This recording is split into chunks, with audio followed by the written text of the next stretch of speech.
Well, well, well. What's going on, everybody, man? Thank you to everybody tuning into this special edition of the Judges' Table.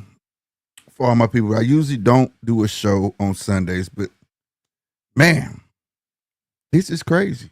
And I'm dying to know what y'all thought. For all my football head fanatics, DJ, what's happening, baby? Glad to see you back.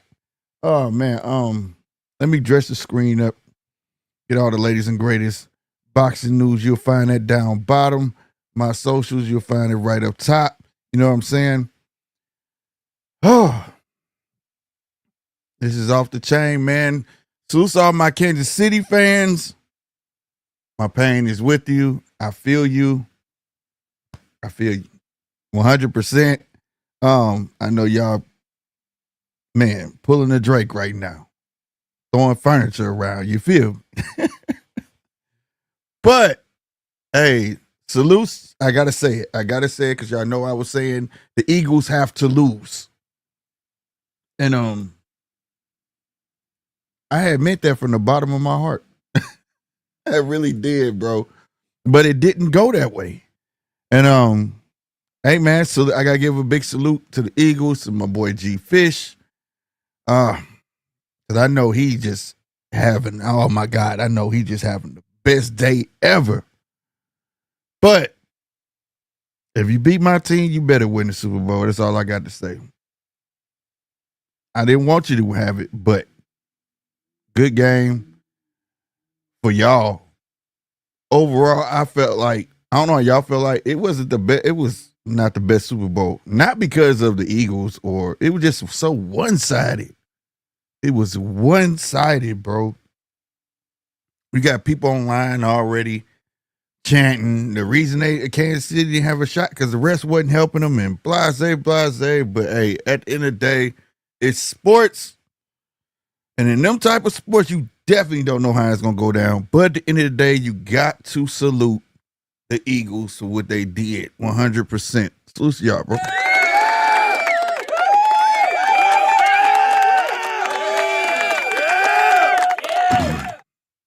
I guess the writing was on the wall for them, man. I really thought Jalen Hurts got shook when he got sacked. It was an offsides play, and the refs knew right there. You got a line judge right there, bro. He see dude offsides. He let the shit go. Wait till you hit to throw a flag. Any other time, as soon as they hike the ball, he threw the flag and then call offsides. But he waited. I thought that shit was some on purpose shit. I ain't gonna stunt. They was trying to put fear in Hurts' heart, and he shook that shit off and came back valiantly. He did his thing, man. Casey, he just didn't pull the trigger. They didn't have it. I don't know what the hell was going on. I really, really don't. Maybe some better football fans can let me know how they feel or whatnot. But I do know it was trash. They played like trash, 100%. I'm glad I ain't had no money on this game. I'm glad I don't generally bet on other teams anyways, unless it's Green Bay. But yeah, that was just trash. I don't know no other way to put it. It was trash. The halftime show, I dug it. A lot of people say it was trash. I like it. I see people talking about it. The only thing I didn't like about the halftime show was his mic wasn't Kendrick Lamar mic was not loud enough, bro. It was like, I don't know. They kept that shit the lowest. Like they was afraid of something. I don't know what. He was gonna say something wrong. I don't know, but it just was low. So you really couldn't get with it. You know what I'm saying? You heard more of the tracks than you did him. You heard more of his ad libs than you did him. And it was weird. But other than that, I thought that shit was dope, how they made the American flag. The whole theme, I thought that shit went hard. He did. I didn't think he was gonna do They Not Like Us. Because when he asked the girls to do him a favor, and they played a little part of it, and then he said, because you know how people like to sue. And he pointed at the camera. I said, oh, that's all we gonna get. So he basically dissed them in that way, but then they end up doing it. And I was like, oh, Drake swinging in air somewhere. He in the closet crying. I know he hot. He hot. Ain't no way. He just took a diss track to a whole new national level for people who wasn't even into the diss track. The whole world heard it. The whole entire world. I I had nowhere. I was like, wow. Like I wanted him to do it, but even though like he did, was still like, damn, they let that shit slide. They let it slide through. And right there, that's when it got. And then after that, that's when the mic got louder. Like when DJ Mustard came out, that's when shit got louder. And I felt like yeah, it had to be a mic error or something. Cause my surround sound, I had that on. I'm like, why is it low, bro? Is my shit? What's going on? And it wasn't, man. It just, I don't know. Well, overall, what did y'all think though of it? That's what this show for. What did y'all think of it? Period. Me personally, one of the worst Super Bowls I've ever watched. Even though I was trying to maintain hope for Pat Mahomes, bro, because if we remember back with Tom Brady was with the Falcons, he went halftime. It was 28-3. So I was hoping at least they can get a field goal. Maybe they'll like a fire their ass. They went into halftime with zip. And I'm like, all right, if he come out of this deficit, he gonna be like one of the greatest quarterbacks ever. It was just more of the same shit. So all my KC fans, man, I know y'all was like, what the hell are we watching? Like, yeah, it was terrible. It was very, very, very, very, very terrible, bro. I just put the link in the chat if y'all want to get come on. Like I said, it's the People's Channel. You can be part of the show. I'm not gonna run the phone lines tonight, but if you do want to hit the link, or if you want to be on the phone line, just put it in there. It takes a second just to hook the phone up. But if you want to use the phone line, say I'll get on the phone. I can put the phone line up. But right now, I got the link in the chat. If you do want to come and be on the panel and express your opinion, you know what I mean? But yeah, bro, I was like, this is. And the more I kept saying I'm done watching this, the more I just kept watching, and the more I was just like, I don't know. I just kept watching, and then it got down to 2 minutes left. I said, this shit over. They start pouring the Gatorade on the coach, and it was bitter. It was bitter. But it is what it is. I'm going to eat my crow. Like I said, the main person, salutes to G Fish. You was right. They was going to take it this year, and they took that joint. And I was against them. I'm not an Eagle hater. Let's make that clear. It was just because they beat Green Bay. That was the only reason I was going against them. But it is what it is. I was proven wrong. You know what I'm saying? I was proven wrong. So it's everybody who's walking up in here, man. Like I said, I know this is an odd day that usually don't go on. But if you don't mind, take part hitting that like button. And also, if you could retweet this, repost this, over there on XR, I greatly appreciate it. You know what I'm saying? All of that helps the algorithm so we can grow over this way. But I'll let y'all continue to talk the football talk. That's all I really had to say. I really like the halftime show, despite I'll rewatch it again too. Despite what everybody think, whatever, but I liked it. You know what I'm saying? Yeah, what no Beyonce and everybody trying to he ain't like he Beyonce. Man, I ain't trying to hear that shit. If you're a Kendrick Lamar fan, you appreciate it. You know what I'm saying? So I dug it. You know what I'm saying? No slander from me here, other than the mic was low, but yeah. Yeah, that wasn't for me. That football game wasn't for me. Yeah, that was trash. Straight basuda. No lie. No lie. And again, like I said, it's just a special edition. I don't plan to be on here that long unless somebody has something to say. But it's a lot of other stuff going on. And I'm not trying to talk too much. I got to say stuff for tomorrow's show, which is the usual time I do have my show, Monday, Wednesday, Fridays. The live shows, at least. It's just a lot of, I don't know. The boxing podcast game is changing. Like, I'm starting to see a lot of sissies. Salute to Coach Malachi, because he validated what I was feeling. You know what I'm saying? He True Media Podcast, salutes. He said, I thought the game will be more competitive, to be honest, fam. Me too, True. Me too. Yeah, man. Like I said, man, salute to Coach. You know what I'm saying? He validated everything I was thinking this morning, bro. I swear to God, I was like watching. I'm like, dude, this. Like, y'all know my slogan over here. Everybody Anyway, do a welfare check on Nine. Oh yeah, no, Nine cool DJ. He cool DJ. I talked to him. But like, no, I'm watching cats post pictures on how certain men look and all this stuff. And I ain't gonna call no names, bro, but it was just like they shims, bro. Like, I don't understand, bro. They really, really getting tapped with their feminine side on this one. Cause like you can't have it both ways, bro. We can't have it both ways. I remember the days where like you get a boxer to have a great fight and then he fight a mandatory and it's okay. You know it was leading up to something better. And you know what I'm saying? You was okay with that because you got to see, one, your favorite fighter. Two, it was damn near you was going to see a knockout, right? And it was kind of, most time was all in one package. Now people go see Tank just for knockouts. And then you want to see this guy just for boxing. No, I want to see all of that shit in one. That's my thing. And people criticizing the next fight. Now, if you've been following the show, I've been saying, man, I said the last show, I said it. It makes perfect sense. And this is before the announcement. But it makes perfect sense for them to fight William Skull. It's like it was a writing on the wall, bro. Why not go fight William Skull, get your belt back? Now you be in a conversation of 2-time undisputed. And my exact words was, even though it'll be in the same weight division, but 2-time undisputed is 2-time undisputed. And then you take that leading into the Terrence fight. Now they got a tagline. 2-time undisputed versus 2-time undisputed. It made perfect sense. Like, I don't understand how people don't see that. Like, and then you got guys posting pictures of William Skull. This is the guy that he's gonna fight. Like, are you serious, bro? I don't give a fuck what he look like.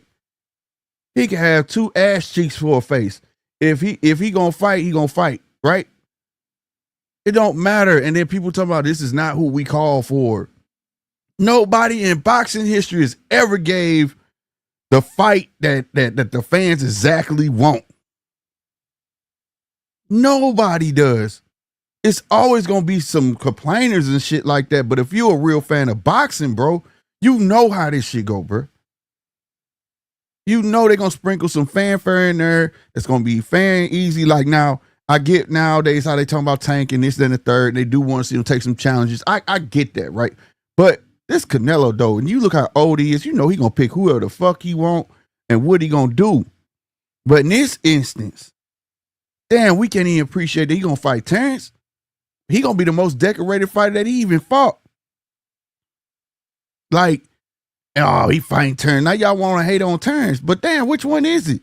You want to fight something great, somebody worthy? Do you want to say Terrence ain't worthy? How is that? How is that? You know what I'm saying? Like, for instance, I'm going to talk more on this, but I'm going to break this shit down to you. People are mad at that. Okay, I saw the headline, right? I ain't even looked it up, so I'm just going off what I saw on X. Devin Haney is the #1 contender for my boy over there at 147. What's his name? The one Tank knocked out at 140. He got the belt 147. I can't remember his name. I always forget his name, bro. Mexican guy. You know what I'm saying? And they like, how is Devin that, right? Easy. He didn't lose. He was 140. He's 140 champ, bro. He can petition and challenge that guy. But nonetheless, obviously, he must be planning on moving to 147. He didn't lose. In our eyes, he lost. Thank you, DJ Barrios. In our eyes, he lost. Okay? We know that. But he ain't lose. There's nothing to be mad about on that. Y'all don't say nothing when, I'm trying to think of some other foolery that I know. When Earl was finna go up, for instance, when Earl was finna go up, everybody was okay with that he was supposed to get a shot coming off of a loss. We all remember that. He's supposed to fight Fundora, right? Coming off of a loss. Not winning at 147 and then challenging that guy. No. Speaking of Fundora got beat by, who the fuck Fundora? Was it Mendoza? I believe so. But then he turned around and get a title shot with Tim Tszyu. You can't make this shit up, bro. Nobody says nothing then. Nobody, and there's plenty of fights like that. Like, I always like, how does that happen, bro? Chappelle, what's going on, baby? Them the fights y'all should be, man, that ain't right. The other guy should get, you know what I'm saying? Unless them other guys' records is trash and then it make them fall in line to number 2, but y'all don't say nothing then, bro. Now, again, I don't know how true this Devin. I just saw it on X. But if it is true, man, get off there, bro. Like, dog, he ain't look. Technically, he didn't lose. No difference how Terrence went up and fought the champion. You could petition to fight the champion, bro. You could do that. Long as you the champ and you ain't get your ass kicked, you should be able to go up. And it's always been that way, bro. That part is nothing wrong with that. There's nothing wrong with that. But when you got a guy taking a loss, right, and the other guy becomes champ, and then he lose, but then guess what? The guy that just lost gets another opportunity to fight another champion. Nobody says nothing. Nothing. But y'all want to hate on Terrence, bro? Like, stop playing, bro. Like, that's some sucker shit. Y'all picking and choosing. You cannot have it both ways. And like, if all the shit, like I said, that was put out there, those were reports, Charlo and some other guy, bro. Come on, bro. Canelo was gonna go out there fight for nothing and all of that. No, I don't think so. They took that belt from him. He didn't lose that belt. So why not go? If he for you Canelo fans, I will be rooting for Canelo to go to, like I said, beat the shit out of William Skull and carry that undisputed all the way to September. They're just gonna make the fight even bigger. And y'all had to know it was gonna. Let me tell you how I knew it was William Skull. Man, the tweets was putting it out there. Like, Terrence was like, I can't wait to see you in September to be undisputed. Y'all don't remember that? Then he just retweet. He didn't retweet, but he put another tweet out saying virtually the same thing. I was like, oh, he finna fight William Skull. Like, because that was Terrence's objective, to become 3-time undisputed and to beat the man. And then the question became, well, if he don't fight William Skull, what is he fighting Canelo for? X, Y, and Z. Now we know. We know. William Skull better go in there. He gonna have to go balls to the wall because them refs and them damn judges gonna be against him because they trying to set up the big hoorah, bro. But y'all shims out there just down in fights, and not understanding, goddamn it, you got water the seed before the grass grow. That's all that shit is in boxing. I don't think boxers have to fight this man. It's all right, bro. Like, you had your big fight your mandatory. You goddamn me, then try to get another big fight, and then sometimes the shit just don't align. Right? I'll tell you what is in line that nobody's paying attention to. Shakur fights in February, bro. Right? Tank fight March 1st. If both of them come out victorious, wouldn't it make sense now for them to get together and start trying to do something? That's what I'm looking forward to. Because now, y'all ain't got no fight.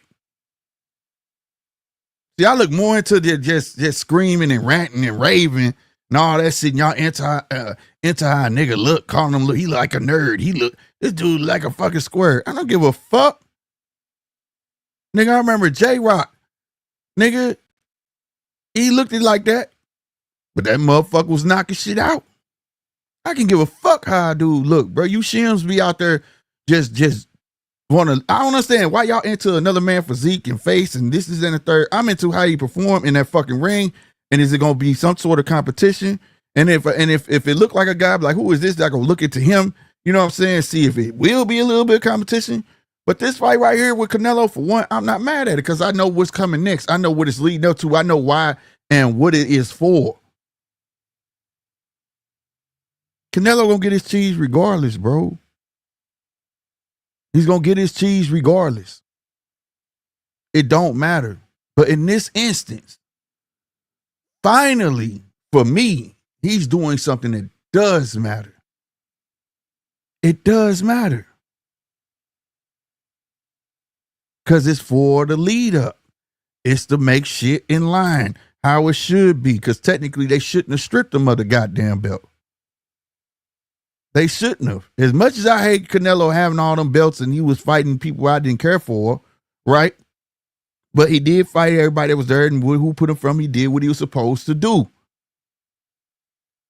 But at the end of the day, they shouldn't have stripped that from him. When I see IBF strip, let other people hold belts for a long time and file for extensions is just X, Y, and Z.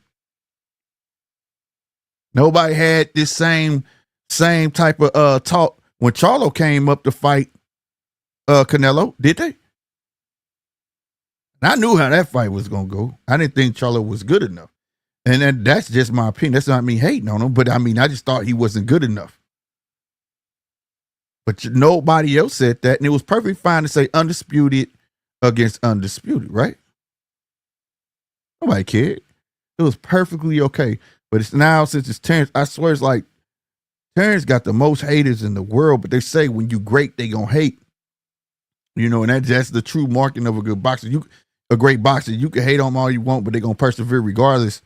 And usually a great boxer don't get no love until they bow out the game. But at the end of the day, fuck that. Appreciate, man, because after that, them niggas gone. Think about it. When Canelo leave, Terrence leave, who, like the main guys leave, who you got? It's gonna be a bunch of bullshit, a bunch of scraps, and people gonna sit there and be like, oh man, this shit boring. Now boxing dead. Oh man, I wish Canelo was back. Man, why Terrence have to retire? Fuck all that, man. Learn to appreciate what you got in front of you, bro. Appreciate the guy that and I don't understand. This is me, honestly. Now, for when it comes to jobs and making money, I understand y'all plight. So this ain't towards y'all. But I will say this. If you gonna hate Turkey, you gotta hate Top Rank, you gotta hate Golden Boy, you even gotta hate PBC, you gotta hate who I left out, Queensberry, The Zone. You got not The Zone, but I mean that's network. But you know what I'm saying. All of your Queensberry, Matchroom, Top Rank, Golden Boy, PBC. You gotta hate all of them. HVT, what's good, bro? You gotta hate all of them. You wanna know why? Because they could have did this themselves. Yeah, you want to know why they couldn't do it themselves? Because they too busy. Gimme. Give me y'all money. We charging you $80, $100 for this pay-per-view, this and the third. Sister Bob, he was trying to throw shows, you know, on free TV, cable TV, you know, and stuff like that, and then charge for it. But everybody else, gimme. You get what I'm saying? And then we complain like, what the fuck is this? Right? And then here comes a guy with a shitload of money and is giving us extravagant fights, bro. And I'm not tooting this horn, bro, but nobody is not looking at it from the angle. Everybody talking about bowing down to that man. You don't have to fight for that motherfucker. You can just stay on the outs. Ain't nobody bowing down to no motherfucking body. He paying the fucking promoter and the fighters. And they making good ass fucking money off of it, bro. If you hating on a fighter, first and foremost, a fighter is a prize fighter, bro. If you're a fighter and I offer you motherfucking $2 million to fight this fight, right? And Turk come along and be like, man, you deserve to get paid for. Who the fuck you gonna go with? And he gonna give it to you all up front. Ain't no back end, ain't no payments after 90 days, ain't none of that shit. And you expect that boxer to denounce that? You a hater. You a hater. See, I like seeing motherfuckers get money, especially real money, bro. Them niggas in there get hit in the head for my entertainment. You know what I'm saying? So I'm definitely not gonna hate on the payday, bro. I'm not. And you wanna know what's crazy? Bro? I used to be one of them believers where like, shit, these niggas getting the silk sheets. You know what I'm saying? Too early, and these niggas ain't fighting often enough. But if you go look at Turkey track record, they getting paid handsomely. And they fighting often. Gotta tell you something on the business side then. Deontay lost, got about 20, came back and got another 20 with no problem. Zhang, 2 fights back to back, and getting paid handsomely. I'm talking about, look, we getting Bivol, and Beterbiev didn't have to fight Bivol. Beterbiev could have went, got a little pitter-patter fight and been good. He could have dragged the Bivol fight out for another year or two, even though he owed. But the fact is, he didn't have to fight him again. Something about that business and that money. So how can you be mad at it? My question is, why are people mad at that, bro? Don't you wish, for all my 9-to-5ers, don't y'all wish a motherfucker would just one day and come to your job, buy it out and say, we giving everybody fucking raises? Or you gonna say, man, I don't want your raise, dog. I'm a gone and man, I'm going my old owner. You a fool, bro. You a fool if that's what you would do. Now, I do understand everybody's plight about the fights not being in America, but majority of these fights are UK fighters anyways, bro. He ain't really got a firm grasp on American side of boxers. You get what I'm saying? He don't got that firm grasp yet. But when he do, I think he'll spread the fights around. But guess what? If he don't, that's his fucking prerogative. That business between him and that fighter. As long as I get to see the shit. Let's be honest. People saying that shit, it's not like you motherfuckers. Now, shout out to my millionaires and my 100,000aires. You know what I'm saying? I'm going to get there with you. You going to see me. But unless you go in them fights, every time they got one in Vegas, every time they got one in New York, then I don't know why you complaining. I'm gonna be real with you, especially if it's only the big fights. Let's just be real. You know what I'm saying? G Walls, what's happening, baby? You know what I'm saying? Let's be real about that. Cause y'all know over here, I hear everything. People think I'll be paying attention, but I hear every fucking thing. And it just some shit don't compute. And I have to say something because, like, if you're not going this fight, you know what I'm saying? How many motherfuckers say they went to the Jamel Herring and Shakur fight? And people was talking bad about that fight, but guess who was there? Cause I like boxing, bro. Whoever been in Vegas and gave canned goods to go see a fight? Like, a lot of these motherfuckers on here talk like they like boxing, but they ain't like no motherfucking boxing, bro. Who watched the Chisora fight? That was possibly his last fight in Ottawa Island. Cause see, I watch all boxing, bro. I really give a shit. And I'm not mad if that man want to take this shit world fucking wide, bro. I'm not mad. He cleaned up the motherfucking whole heavyweight division in one fell swoop, nigga. One fell swoop, bro. Bob couldn't do that. Oscar couldn't do that. Al couldn't do that. Or Tom Brown. I don't get that. Who you pick up here? They couldn't do it. They couldn't do it on their own at all, bro. But in reality, everything is meant to evolve. I said this last show.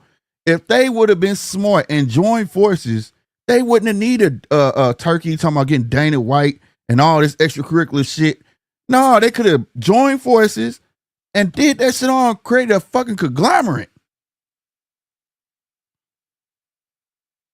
But they couldn't do it. And as people on here saying, yes, it took a foreigner to bring them together.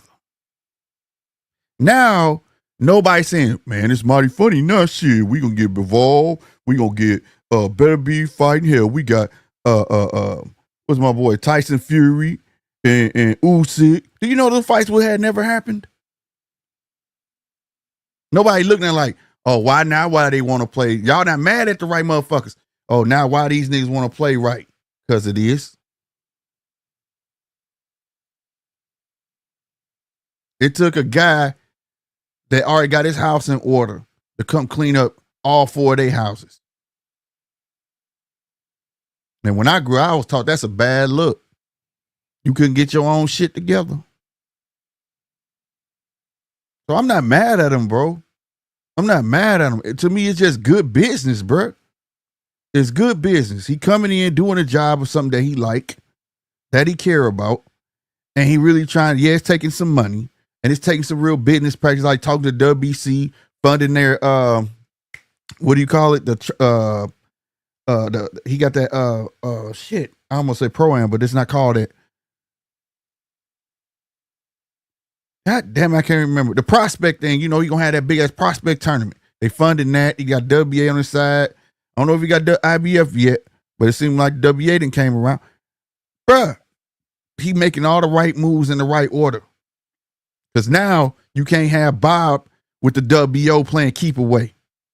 You can't have Al with the WA playing keep away. You see what I'm saying? Bring that shit full circle and let that shit fucking go down the way it's supposed to go down. The best fighting the best. Yes, they're going to have some okay fights in between, but at the end of the day, we still getting these matchups, and now fans can really understand what it is about boxing, bro. Now the good boxers going to get their shots. See, we used to have a plethora of good boxers and great boxers. Now you don't have a plethora of good boxers. It's just tomato cans and greats. And it's like, not greats, but you know what I'm trying to say, but the names. And they fight these tomato cans. Yeah, I understand why people mad, but you got to have your tomato cans, good boxers, greats. We need that whole line back like that. You know what I'm saying?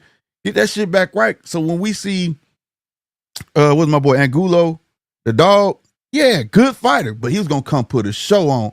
You know what I'm saying? Margarito, my guy that knocked Mayweather tooth out, allegedly. You know what I'm saying? That Marcos Madonna, my boy who commentating now. What's my dude? The Cobra. Can't think of his name right now. I'm going blank for some reason. But these were good fighters, bro. Some of them became champions. They just want champions for long. But we need that back, bro. And the fans can grasp that. But if y'all like, who is this dude? And you don't care to go look for it, don't complain about it then. Don't talk bad about somebody, talking about who is he. Because a lot of these niggas, I'm gonna be real with you, it's mighty funny. Now people know this UK side, and that's because of him. I remember it was a lot of motherfuckers asking me, who is this Anthony Joshua cat, bro? He fighting Klitschko. I'm like, oh, he from the UK. But now UK, if you notice, UK fighters getting that notoriety. On my show, you could find it in past episodes. Who is this big old Chinese dude? Like, who you talking about? Zane? Yeah, him. Nice dude been knocking motherfuckers out. And they would never give him a shot. But guess what? It took him to leave fucking, was it Queensberry or Matchroom? He left them, and it took Big Turk to say, bring your ass here. I'm about to make them give you a fucking shot. Took out the juggernaut that they was trying to prop up. Doing his damn thing. And y'all gotta appreciate that shit. That's all I'm saying. That's not kissing ass. That's just appreciate what I'm appreciating what I'm getting. February 22nd. All them fights is damn near, what, 50, damn near 50-50. The last one for sure, Bivol better be 50-50. And most of them like 60-40. Let's say that. That's a great ratio. A great fucking ratio, bruh. Like, I don't understand that shit. And then people about to learn who the fuck Buatsi is. You know what I'm saying? They finna learn Agit. I can't never say, is it Agit? They about to learn who the fuck he is. Come on, bro. Stop playing. Carlos Adames, Hamza Shiraz. Then everybody gonna be like, man, them niggas, this is boxing. The belt don't say American belt. That mother say world championship. You gotta recognize that for what it is, bro. Boxing's everywhere, and everybody you see ain't garbage. Right? They know how to sway the American public, bro, because it's not our number one sport. So it's easy to sway the fans over this way. Think about it. Sandro Martin. When I saw Sandro Martin, I didn't know who he was. Oh, I know he's from Spain or something like that. And there ain't a lot of boxers over there, like he said. But that fight he put up against Mikey Garcia, I said, who the hell is this kid? Then he did that shit to Teofimo. Teofimo had to ask the camera, do I still got it? Then he was supposed to fight Devin Haney. They dodged him. Then he was supposed to fight him again. They said, fuck that. I'm going up. But see, now he been put on ice, and now he finna fight Puyo, though. But he been put on ice all this time. When people see him, they gonna say, man, that dude garbage. Because y'all ain't seen him. That don't mean, I'm telling you, everybody, now there is some tomato cans. You gotta know basically what I'm saying, you gotta know your tomato cans from your real fighters. You could definitely tell over on Top Rank. You could tell, bro. Top Rank look like they just go get their tomato cans straight from the store outside with a bottle of wine in their back pocket. I swear to God, bro. Or they trunks be too big. Like, you could tell. You could tell with them. You know what I'm saying? You could tell with them. But at the same time, yeah, Puyol's pretty damn good. He fights Sandro Martin. And guess what? It's gonna be a good ass fucking fight, bro. Long as Puyol ain't on that juice. But it's gonna be a good ass fight, bro. And people gonna look at it like, man, where is this shit? I just hate hearing people complain, man. Like I said, I be hating the way some people break down fights and shit, and I be looking at them like, what, are you talking about the fight or how the dude look, or what is you on, bro? You know what I mean? They talk like they go to sleep with a string of pearls around their neck. I'm just being honest. I told you it's a bunch of shims out there, bro. A bunch of them. And it just killed me, bro. Then I go over there and talk boxing, then they get quiet. Why? You can still have your opinion, your values on how you look at it, but bro, some of the shit just be just asinine. It's like, what are you on? I just don't understand the Turkey. I don't. At first, I was like, man, I don't know about this. Now the thing is, though, if he is looking for absolute world domination with boxing, yeah, you gotta watch him because we don't want him to be like my boy from Ohio, goddamn me, Don King. We don't want to take over the game, give out a shitload of money, and then he become the devil. You know what I'm saying? We don't want that. You know what I mean? We don't want that, right? Because y'all know Don King was giving out a shitload of money to fighters, and he was throwing some of the best cards in boxing history. Just like Turkey. But just continue to watch and just appreciate that I'm getting these, we getting these fights. I'm sorry, that was a bit of selfishness. I'm happy I'm getting these fights. But I'm saying though, and then there's a guy that can get between when fights ain't made, that can mediate some shit, say, hey, look, we'll pay this. You know what I'm saying? Like, it's not, I'm trying to say some shit for tomorrow. But at the same time, I'm just not understanding it. I'm just not understanding it. Again, the link is in the chat for anybody who want to jump on the show. Like I said, I know it's an odd night, but if you want to get on and talk about the Super Bowl or anything that I've mentioned, please do. You know what I'm saying? Please do. Nothing about the Devin Haney thing. I thought they was fighting at a catch weight. I haven't really been keeping up, but I thought he was a catch weight or something like that. They was gonna fight at, but if they put him over there number one at 147, I mean that pretty much telling you where he finna be. You know, 147 dry right now too. So you know, I mean, we gonna see. We gonna see how he do against Ramirez. But we gonna see, bro. You know what I'm saying? All day. D2 Wild TV Gaming. What's good? He said, fly, Eagles, fly. Salutes to you, bro. Because y'all put a clinic on. Y'all put a straight clinic on, bro. My God. You know what I'm saying? Don't compare him to that clown. Who you talking about? Punch. Who you talking about, bro? Yeah, G Walls at Last Casino gonna be fire, bro. It's time to start talking about that. You know what I'm saying? Oh, Don King. I'm just saying though, like Don King started out with a good, you know what I'm saying, his mind in the right place, but that money, bro, hey, it could corrupt some things sometime. You know what I'm saying? That's what I'm saying. I'm gonna keep my eye on him. Like I said, time will tell if Turkey Island Sheik is the Iron Sheik. You know what I'm saying? And people don't understand that's an old WWE reference of an old wrestler. We're gonna see. We're gonna see. You know what I'm saying? So you know, it is what it is. And I implore people to go listen to that interview because a lot of people still talking about he ain't making. I heard it today, and I don't understand how he doing all this. He ain't making nothing off these pay-per-views. And it's like, yeah, think, bro. Why would I keep throwing these fights on? I ain't getting nothing in return. And these ain't punk ass fights. He putting big ass cards on. I think the weakest card was the Virgil Ortiz and Boychuk fight. That was the weakest card. Every other card was like, God damn. You know what I'm saying? So you gotta think about that. He tell you in that interview though. He tells you in that interview though, bro. I'm not understanding the whole thing. I may get into it. Find something else to talk about tomorrow. DJ Slick, what'd you say, DJ? He said Slick, there is countless number of American athletes getting paid by overseas sponsors, Rolex, Mercedes, etc. What's the difference between that and Turkey? Facts. There ain't no difference. There ain't no difference. He's not a promoter. He's an investor, facilitator. That's all he is, bro. And they act like, oh, he the devil of boxing. But if Bob say I don't want to do that, they ain't gonna do it. Bob and them still gonna throw their everybody still throwing their own shows. Every show they throw ain't affiliated with Turk. Ain't like he bought they fucking companies out. He just got the money to facilitate to make these big fights. And I must admit, he got a track record on it. He been giving us good ass fights. You get what I'm saying? Like, you can't be mad at that. If you're a boxing fan, that's all I care about. I tell you, I don't care how much.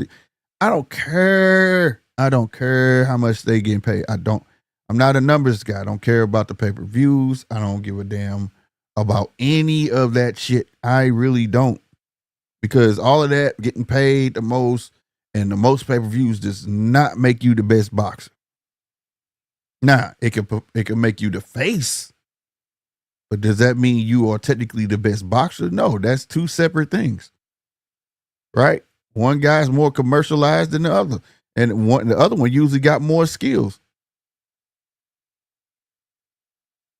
I mean, it's always been that way. It's always been a face. De La Hoya, and then everybody knew Roy was the man.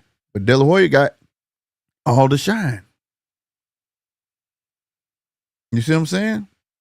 Now, I don't think nobody here tell me that De La Hoya was a better boxer than Roy in the 90s. So for me, that's all I look at. I look at it for the sportsmanship. I don't look at it for me knowing their pockets, their cars. I don't care about none of that shit. That shit is bullshit to me. It does nothing for me. What they eat don't make me shit. You feel me? Like, what's it doing for me? Salutes the punch. What's going on, baby? What's going on, Slick? How you doing tonight, my nigga? I'm all right. What's Did you going see on? that ass whooping that the Eagles put on the Chiefs? Yeah, man. Yeah, man. What was your thoughts on that?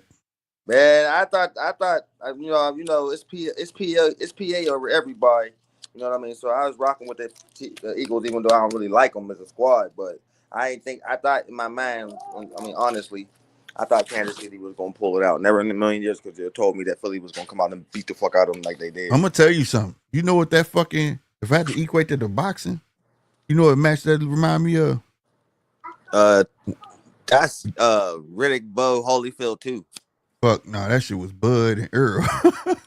Because I didn't think it was gonna go like that. You know what? See, listen, the thing is about the Bud and Arrow fight. See, I thought Bud was gonna whoop his ass like that. I just didn't think he was gonna whoop his ass like that. You know what I mean? When I say That's that? what I'm saying. Like, Yeah. I thought KC was gonna come out blazing, and whoever win. You feel me? Yeah. And that's how I thought the Earl and Bud fight. Like I said, a million years, I would never thought Bud was just gonna decimate that man like that. You feel me? Like that. And that's how I felt this shit went. These niggas was up, bro. They couldn't move the ball an inch, bro. That was crazy. We got the top player in the league couldn't move the ball an inch, bro. And then I never seen Andy Reid. They didn't even hit 100 yards in the first half. Pat Mahomes, you see their faces? Yeah, bro. They looked terrible, bro. They was over there. Believe what was happening. So is Andy Reid really this great coach? I can't tell. Nah, he got him them other ones. He got them there countless times. You gotta give him that. It's just that shit. It might just be time to move some pieces. You feel what I'm saying? It's the thing about football that's always weird to me, Slick. It's like, all right, who do we really give the credit to? The coach or the player? Because Tom Brady was that guy, but the minute Tom Brady left, Belichick never made the playoffs a fucking again. But they called him the greatest coach who ever lived. Was it him or was it Tom Brady? I think it has to be a combination of both, because like, not to keep equating shit to boxing, but you know when you got a good ass boxer, right? For instance, I give Madrimov all the praise in the world because he could have easily went back to his old style, but he kept listening to Diaz. You get what I'm saying? He had his ear, and it made it a very competitive fight because of that. And I think that's the thing in football. Like when you got an Aaron that want to talk back, no, Nigga, I got the green light. I'm doing what I want to do. And then they going back and forth with LaFleur. And LaFleur like, fuck this. We got to get rid of him. You get what I'm saying?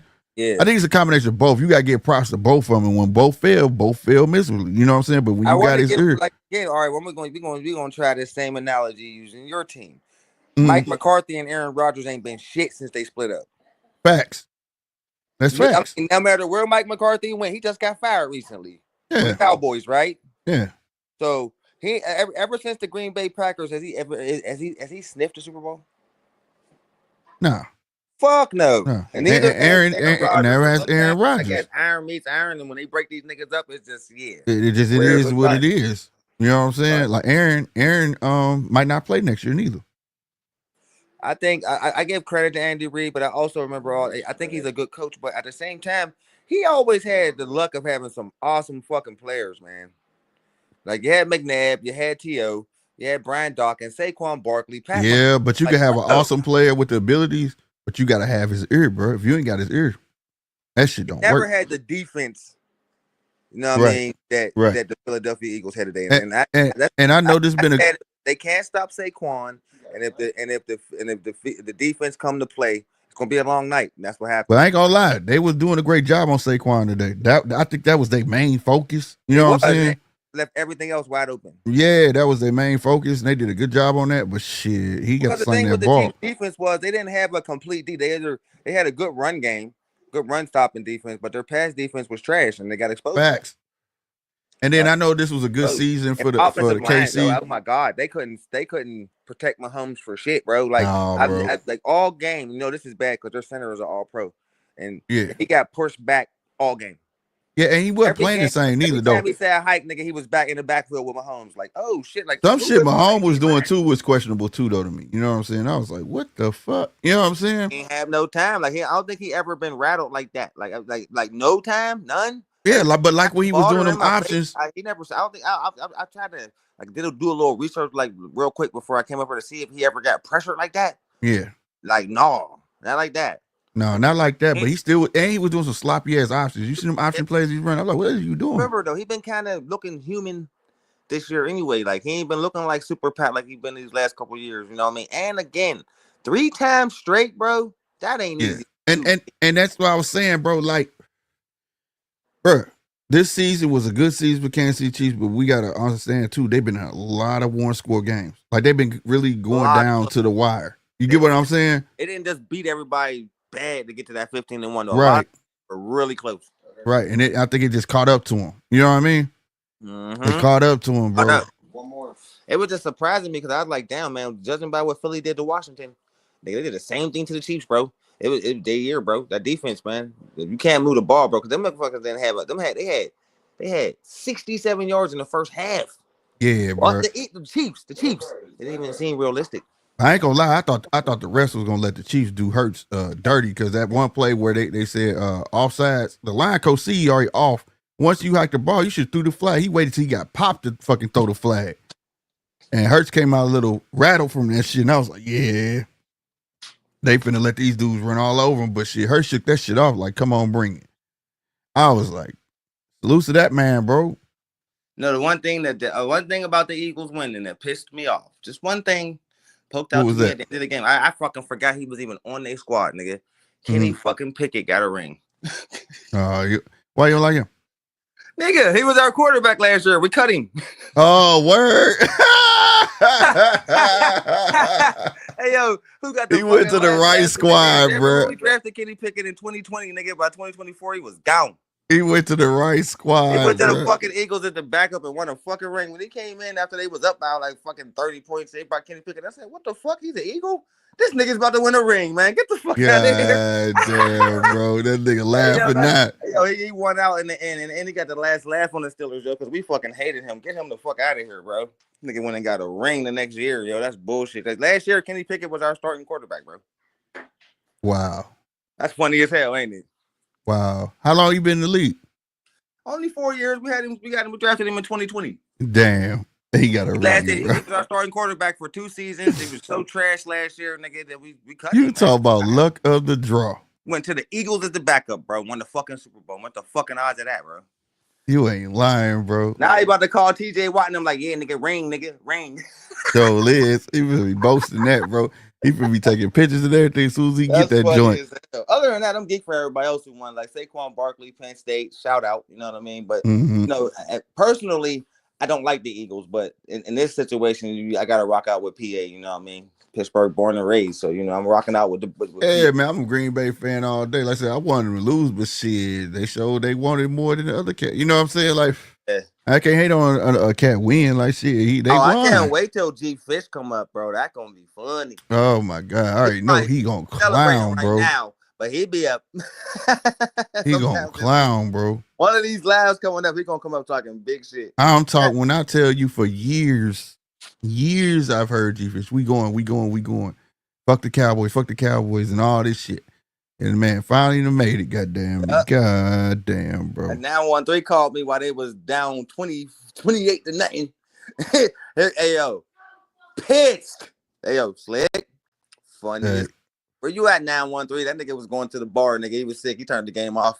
When they went down 30, he turned. Man, hell yeah, bro. Cause I was like, dog. And then I'm sitting there rooting for him. I'm like, at least get the field goal. You know what I'm saying? Funny. They couldn't even get down. They threw that fucking interception, bro. I said, what the fuck? My mom's boyfriend is a goddamn Eagles fan. He's going nuts in the background. 9 is getting pissed. I'm dying. That shit is. It was weird to go see them go in halftime with no points. Bro. I said, what the fuck is we're this? Supposed to go to the parade. I wanted to go to the parade. We're celebrating tonight, man. This is bullshit. I was dying. Like, damn, nigga. Oh, man. I know it's like when we lost to you motherfuckers. We was on that same shit when we lost to the Packers, nigga. We went home sick. Like, fuck. Hey, the better team won, man. I mean, gotta give it to them. I take my hands off to you. They played that, boy. Oh, the Kansas City haters is having a field day. See, I don't dislike the Chiefs. They can't say the refs did it. They can't say the refs did. They can't nobody can bring refs into nothing or any of that shit. Now I've been seeing. I seen a couple posts where it said that Kansas City win because they had the refs in their pocket. And they a lot of niggas ain't have it because they had the refs in their pocket. And judging by what happened to them tonight, bro, it's ringing kind of true. Like that shit crazy. Bro. I already knew people was gonna say that though. I already knew people was gonna say that, bro. Hey, bro, come on, man. Now there was that AFC Championship. There was a couple of 50 calls, bro. You seen it? Oh yeah, that was definitely a first down. Like, and that did change the whole tide of the game. In football, little shit like that will fuck up the whole game. It will. Yeah, it matters. It matters. It matters, nigga, in our sport. So especially in era like replay and shit like that. Oh, we need to. That changed the whole tide of the game right there. Yeah, and it kills me because then they choose to replay certain shit, but then they ain't gonna replay what need to be replayed. You know what I'm saying? Where? Yeah, they should. Shout out to the Philly. Shout out to the Eagles, man. Like, good game. I'm not going to congratulate y'all though because last time y'all you won, just did. I said shout out. That's a shout out. That's a good game. But like. Last time they won, bro, and Pittsburgh fans was like, congratulations, Philly. Nigga, they was like, fuck y'all, congratulations. So, yeah, no. You ain't gonna get one from me this year, but I'm happy y'all won. That's what, yeah. Yeah, man. Shout out to them, man. You know what I mean? But, yeah, that's as much as a congratulations you're gonna get out of me. Like I say, that's how you put the nail in the coffin. They didn't let up at all. They kept their foot on their neck. They didn't, and that's how you supposed to do in the Super Bowl. This winner go home now. That shit fucked me up, bro. And I don't think they're gonna recover from this. I think we just seen the end of the Chiefs dynasty. They might, like I said, it's probably time to move some pieces. That's all. Gotta move some pieces, bro. 3 rings in 5 years, bro. You good? You don't need no more. Yeah, you good. Like it was gonna happen, but they ain't think it was gonna happen like this. You talking about motherfucker? The king has fallen. God damn. He got kicked off the throne. God damn, bro. That score was crazy. And then I'm like, they start scoring at the end. Fucking Taylor Swift, nigga, they booed her out the building. Nigga, let's talk about that halftime show, Slick. Whole motherfucking world calling Drake a pedo. Man, that shit was weird. Bro, I was like, because look, did you peep when because I thought he wasn't gonna do it, right? Because he was like, girls help me out. And then he was like, and he played like the first part of the song. Then he said, I want to perform your favorite song, but you know how motherfuckers like to sue. I said, oh man, so that's how he gonna diss him. He not gonna do it. And then he did it. And then the funniest part when Serena Williams came out. Yeah. Crib walk. You know why she came out, right? Because Drake had like a super crush on her. and Yeah, never well, got her. they She's dated, one of didn't the they? few Didn't they girls date or Drake never something? got. You know what I mean? So he always be taking little shots at her husband in different songs and shit, nigga. Oh, word. Yeah. So like nigga, so that's why she was out there like, yeah, bitch ass nigga. That was another shot, bro. Funny as hell because he got like a super crush on her. Like, you know what I mean? Been chasing her ass for years, can't get her. You know, because she like white guys.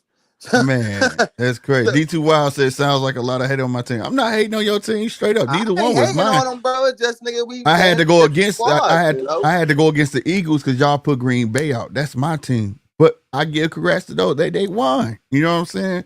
You They beat my won team, it. you better win. You know I didn't want you to win. But you better. You know what I'm saying? If that makes sense, goddamn me. But no, man, shit. It's just Eagles Salute to fans them. was like, fuck y'all, congratulations, Pittsburgh fans. And we was like, all right, nigga, y'all still 5 behind. Catch up. Just like y'all still 4 behind. Like it's just y'all want to make it a competition. Let's make it a But this competition. the But Eagles. I This don't dislike Eagles. the Philadelphia Eagles, even though they whooped our ass. This the Like, Eagles. What, second Super Bowl? yeah. You know, the Yeah, Eagles, the Pittsburgh fans, the Eagles is like that second cousin you got that you don't really like, but you gotta tolerate his ass. I got you. I That's what got the you. Eagles is, the Steelers fans, and I'm pretty sure that's what we are to them. But there ain't no real beef like it is with the Ravens. Oh, okay. I get you. Ravens, fuck you, your squad, your mom, dad, sisters, uncles, all y'all. Okay, like, but you know what I mean? You know what I mean? But with the Eagles, it ain't like that. But yeah, the halftime show, I dig it. A lot of people online didn't like it, but the only thing I Oh found man, I wrong was with on it, Facebook and there was this big ass, this white guy I'm friends with on there, and then all his friends like, that's the worst halftime show ever. I only knew one song. I said, well, let me explain it to y'all because y'all white, so let me break it down in black terms. Drake, Hitler just called Drake a pedophile in front of the whole world. They're like, oh, I didn't even get that part. You know, y'all understand battle rap. yeah, he did. It went right over y'all heads, but that's what he really just did. That's why Drake is over I've here never now. seen a diss Hey, shout out song to Mark be Wynn and performed DJ. nationally. Hey, Drake is in y'all country right now with his head in the sand. Man, this fucker got the fuck out of America because he knew this was about to happen. He's swinging at the air right now. He in the closet crying or something because I was like, oh, when First, he everybody stopped, at the Grammys called you a pedo, and then the whole world called you a pedo at the Super right, Bowl. I was like, Hilarious. what the fuck? That shit blew me Hey, yo, away. I, I I said he turned really my got away TV with up, it. Slick, because I wanted to see if these motherfuckers was gonna all say, "Hey, mine." Everybody Yeah, did. and My they whole did. household did, bro. My whole And then, but household it, did. Nigga. and then motherfuckers had signs up in the back and they lit up and said game over. Oh yeah, Did you Drake's peep done. that? He's cooked, bro. He's cooked. That shit fucked me up. I said, this dude right And here. I started going to all the little the Drake glazing channels, man. Them motherfuckers is stay breaking shit, fuming, wilding the fuck out on that camera. That's funny as hell, bro. Because they know your boy just got super murdered with that one. Oh my god, like a nigga Oh, made. okay. Yeah, they did date. My bad. I'm reading what D2 Wild said. He said they dated and she's still in love with Drake. Let's be real. She mad. Drake pumped and dumped her. Then she went to the white man. Man, look, I don't get into all that. You coming in here talking? You just mad your favorite rapper got torched and his career But is he over, bro. got. Let it go. I'm He lost. gonna say he lost, bro. But that's another king He he got got kicked off. roasted, cooked, finagled, nigga. The motherfucker came to America, nigga. Said he was from Atlanta. Got rich as fucking ran to Canada. Stay your punk ass in Canada because you not like us, nigga. I ain't trying to hear that bull. I just like look at music and good Fuck out battle of here, rapper. He cooked him. He he's cooked him not a with that. He battle asked rapper, for nigga. it. He fell for the bait and got cooked, nigga. I can't feel sorry for somebody who rapper, nigga. Remember when everybody was cool with D2 Drake till he Wild. That's made what he Knife needs to Talk. do and let D2 When Knife Wild. Talk That's what he came out, needs to niggas do. was like, why is Drake talking all this gangster shit, nigga? You make club songs about fucking bitches, nigga. You ain't no gangster, nigga. As soon as Knife Talk came out, we all started laughing at that nigga. He got around all the real gangsters and thought he was one. He should kept it making music and not trying to diss people or sneak diss and Like stuff. He kind of asked Kendrick for it, said but one thing about you. You started the beef. You made the first song, nigga, and he just started stepping on everything you made and tore you the fuck up. It was legendary, man. no, Drake not over. Drake need to just ignore this shit and drop an album. Yeah, but and he's he'll not be moving back. on. He's crashing the fuck out. Then He'll be back. He whining like a low ass girl. Nigga, this nigga is Devin Haney, but a rapper. Yeah, he shouldn't be suing nobody. He should just made another album and shit would have went right back to normal. It is what it is, but he dragging it out. Man, that was the biggest hit of the year. The streams was all fake. Niggas is still playing it right now. What the fuck is you talking about? No. I'm saying that. No, I'm talking about what Drake's talking about, not you, Slade. Oh, okay. Yeah, he just need to drop an album, get back to Drake. They you know what I mean, Spotify and UMG, you know what I mean, did a bunch of fake streams to make Yeah. Bro, and that's your people too. Why would they do that against all summer, you? All you heard was that fucking song. It was played at every wedding. The NFL played it all year this year. Like not like us was coming on during commercials, bro. And it was in the NBA. That's a fucking hit, nigga. He made a smash hit and called a nigga a pedo, and y'all Drake fans, then y'all can't recover from that. There's no recovering, man. Yeah, It's his just career will, but no. stay in your lane. I think Drake comes back. It's just that he just don't need to say Career ain't nothing gonna about suffer. He's Kendrick. too famous. Like he's Yeah. super famous. They ain't going. His celebrity ain't gonna die. But as far as coming in talking that gangster shit, nigga, that card got pulled, bro. Yeah, he got to stop that. Just be Drake, stop bro. That, nigga. Stick to your Because lane, we not. I'm not gonna deny Drake been running the game for that in the last 20 years, bro. Like Drake's a good rapper, but Drake was never no battle rapper. Nigga, you want to battle Kendrick Lamar, man? He was waiting for you to do that. Yeah, maybe he thought that was the next plateau he wanted to go to or something, but that ain't him. Kendrick Lamar ain't Meek Mill, nigga. You killed Meek Mill, nigga. Go back to making hits, Drake. Go back to making hits, Drake. That's all it is. Lamar, nigga, is a beast. Because like I said, Kendrick been around, been hot. Now he even more hot. But the thing is, the minute that he had to respond, Drake got the 20 years on him though. Drake lost. You know what I'm saying? If you're not a pedo, you don't got to respond to that shit, nigga. He had to respond, nigga. That tell you. D2, what's happening, baby? You lost, my guy. What's up? What's up, my guy? What it do, bro? Yeah, I don't like the hate right now. That's going on. What hate's going on, man? Like, let's be honest. Who we hating on, Drake? Here you go with the let's be honest. Here you go. Drake, go ahead. Drake was the whole entire music industry for the past 20 years. Yeah, I say that. No star, including as far as the club guy, including the guy that y'all are hyping up right now, wouldn't be who he was if Drake didn't give him his first hit. Drake was given a stimulus package before stimulus package was a real thing. Let's be real.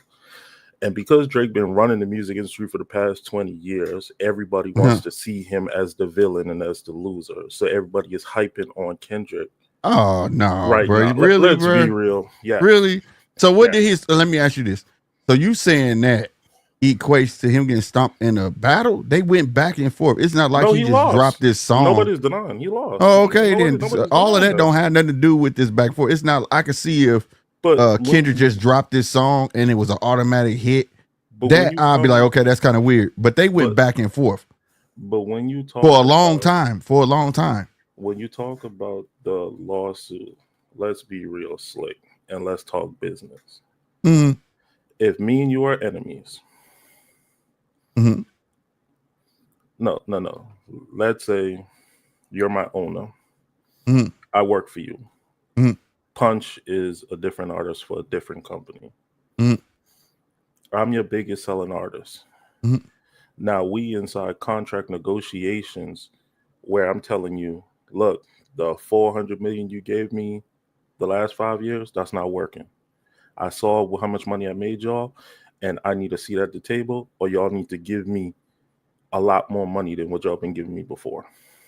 Okay. So now me and you have problems because contract negotiation isn't going the way that we want it to go. And because I say, F y'all, I'm not signing back with you, but I'm still underneath your label.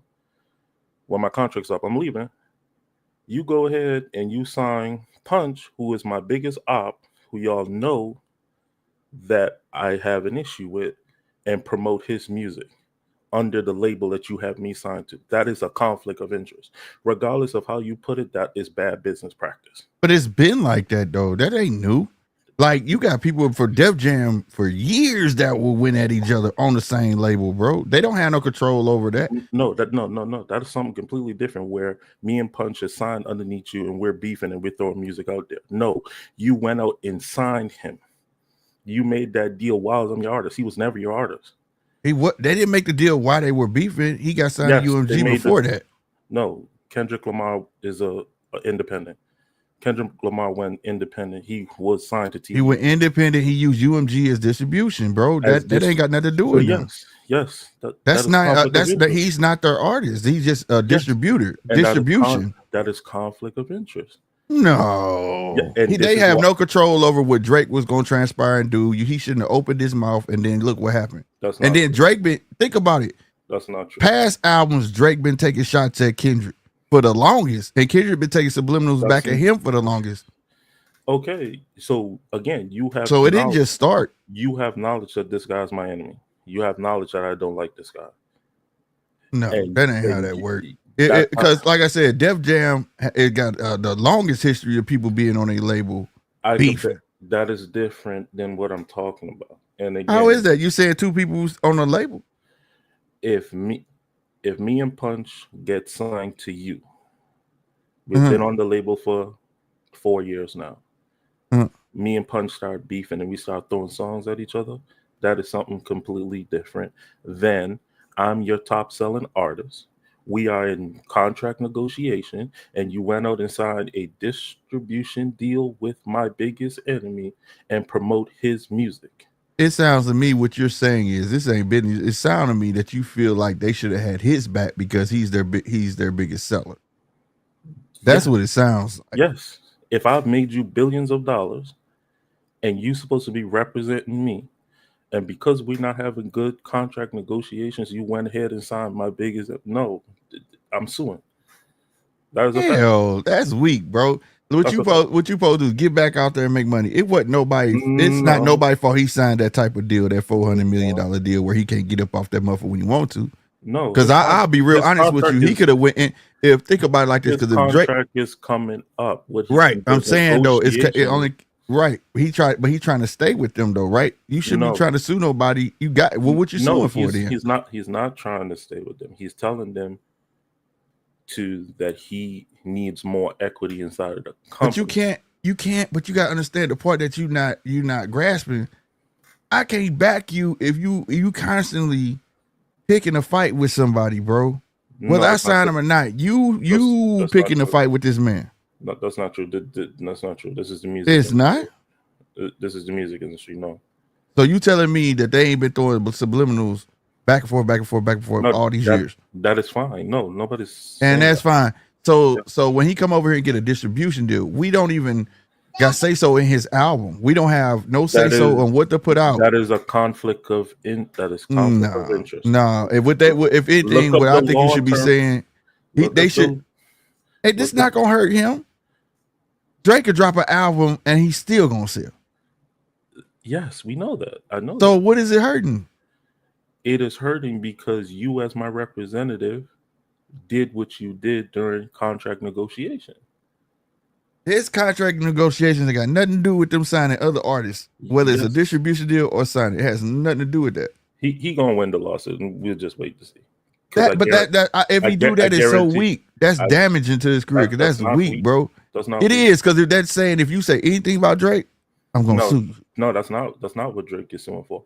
Drake is suing that my label promoted somebody's music over mine, of them defaming me. If Kendrick had went to Def Jam, I don't think they defamed him. If Kendrick had went to Def Jam and signed the distribution deal with Def Jam, and Def Jam put the song out, there would not be no lawsuit. I don't think. I'll be honest with you. I don't think that it defamed him though. I don't. They're under the same label. That's why he's suing. You saying that you think the label was in cahoots against Drake? Yes. I don't think that. If you read the lawsuit, that's what he's alleging. That's what he's accusing, but I don't think that was their purpose. Nobody could predict how big that record was gonna fucking be. Yeah. Nobody could project that. Nobody could project that, but still, it looks away when I am your biggest selling artist and you are the company that I've been working for the past 10 years. And because we now have strife, because of contract negotiation where I'm telling you I want more money or I want part of the company, you go ahead and you did what you did. It sounds like a spoiled brat that didn't get his way. That's not true. And you want them to back you because let's be honest, because if you look at the timeline, so he didn't threaten to sue until he didn't threaten to sue until the record got big, until it blew up. He didn't sue when the record first dropped. He sued when that motherfucker got big and he started talking about them numbers are fake, or they promoting them, they making them push that shit with Spotify. They ain't cool. That's the only reason. If it never blew up, because he had to build. If that track had never blew up, Drake would not be suing, bro. He had to build evidence. Let's take the song for instance. I get that you saying build evidence. I'm saying though, if it never blew up though, he would not be saying this. Okay, let's take how UMG operates. Yeah, I don't think he thought it was gonna be the biggest song in the world. Yeah, that's what I'm saying. And I agree with y'all. But again, Punisher, what's up?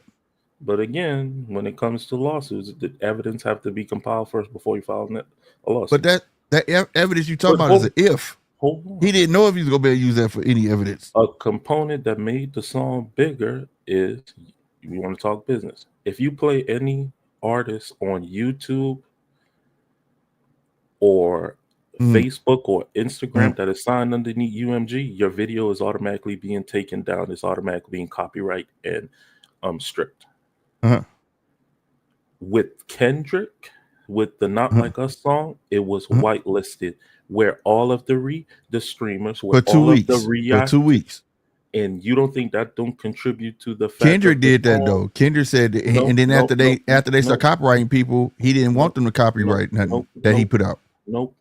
That is UMG's decision completely. Kendrick have no say so in that. Now you talking about as if they own them as an artist. They're a distribution.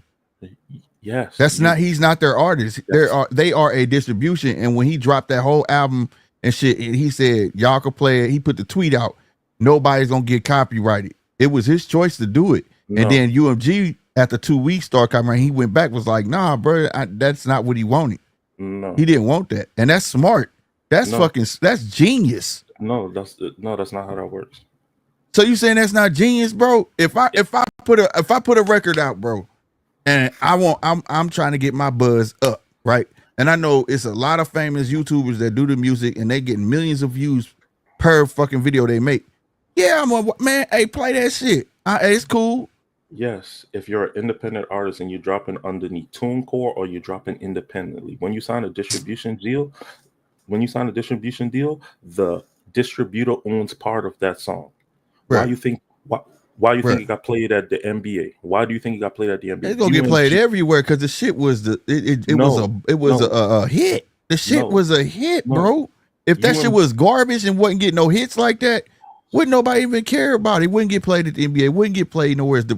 Even if UMG did have a that is not true because UMG has the licensing right to the song. That's the reason it got played. They have a licensing right, but if it was garbage and it didn't prove like it was a hot track, they wouldn't be pumping that. I agree. Nobody's disagreeing with that. We're talking about whitelisting and licensing. Nobody's disagreeing with you. Kendrick Lamar did not have that say so in that distribution deal to whitelist the song. Now watch this. I don't know. That's why I ain't saying nothing because this shit was way over my head. No, what I'm saying is, I think he missed what I'm saying. Whitelisting or not, you can whitelist a song.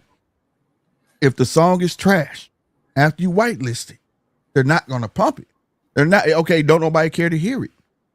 But you get what I'm saying? They don't. Nobody care to hear it at that point. There's plenty of songs. There are plenty of songs. That was the last song inside the beef, and people were anticipating and waiting to see what was Kendrick going to say, what was going to be the next song. That is not true. It's not. That's like it was true, but that don't make it a hit, though. I understand that, but again, if you have over 30 million people waiting to hear what somebody has to say, and the previous songs, including Drake's songs, were all copyrighted and cut down, but then this song comes out where all of the streamers and every other reactors get to play it and no copyright or nothing, that is a conflict of interest of business. Man, that shit sounds like you are. I mean, if I'm independent, they my motherfucking distribution. I can do the fuck I want, and because you got a shit deal, and you couldn't do it. That's what that shit sounds like. That's not what it is. Because that shit don't make sense to me. Them songs was made on the fly.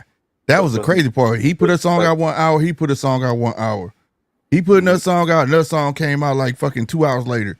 Like that shit wasn't like premeditated or nothing like that. Like it sounded like he tried, like y'all saying like that he had an elaborate plan to destroy Drake.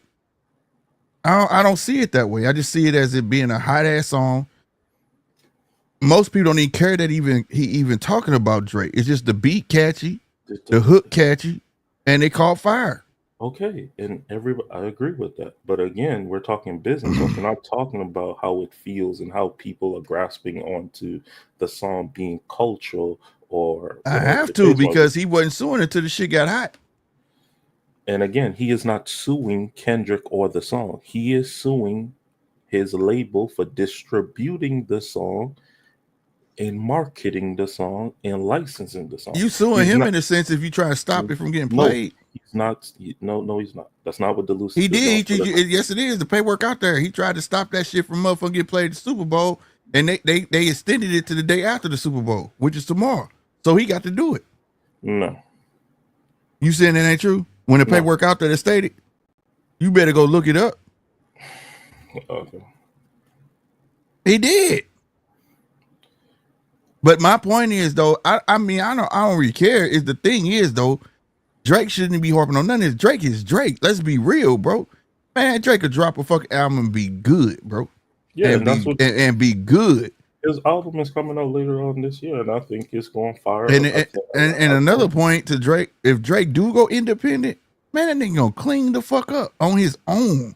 Yeah, and that's so it's not like that's what I'm saying. It's not like this shit dead to him in any shape or form. Kids gonna like him, and that's not a pun. Grown people gonna like him, old people gonna like him. They still gonna bump his shit regardless. Okay. And then this next album gonna blow up even bigger than the Kendrick shit, in my opinion, because people waiting on him. I think what's going to happen is that Drake is feeling something that he's never experienced before. Yeah, because he be running it for fucking 20 years. Yeah, Drake has never been the enemy before. And the saying goes, you live long enough and you become the villain. Yeah. And that's I can agree with that. Yeah, I agree with that. And that's where he's at. And I want Drake to embrace the villain role. Just like what he did with Khaled. Khaled said, I got 2 songs with Drake on my new album. And Drake was like, no, you don't.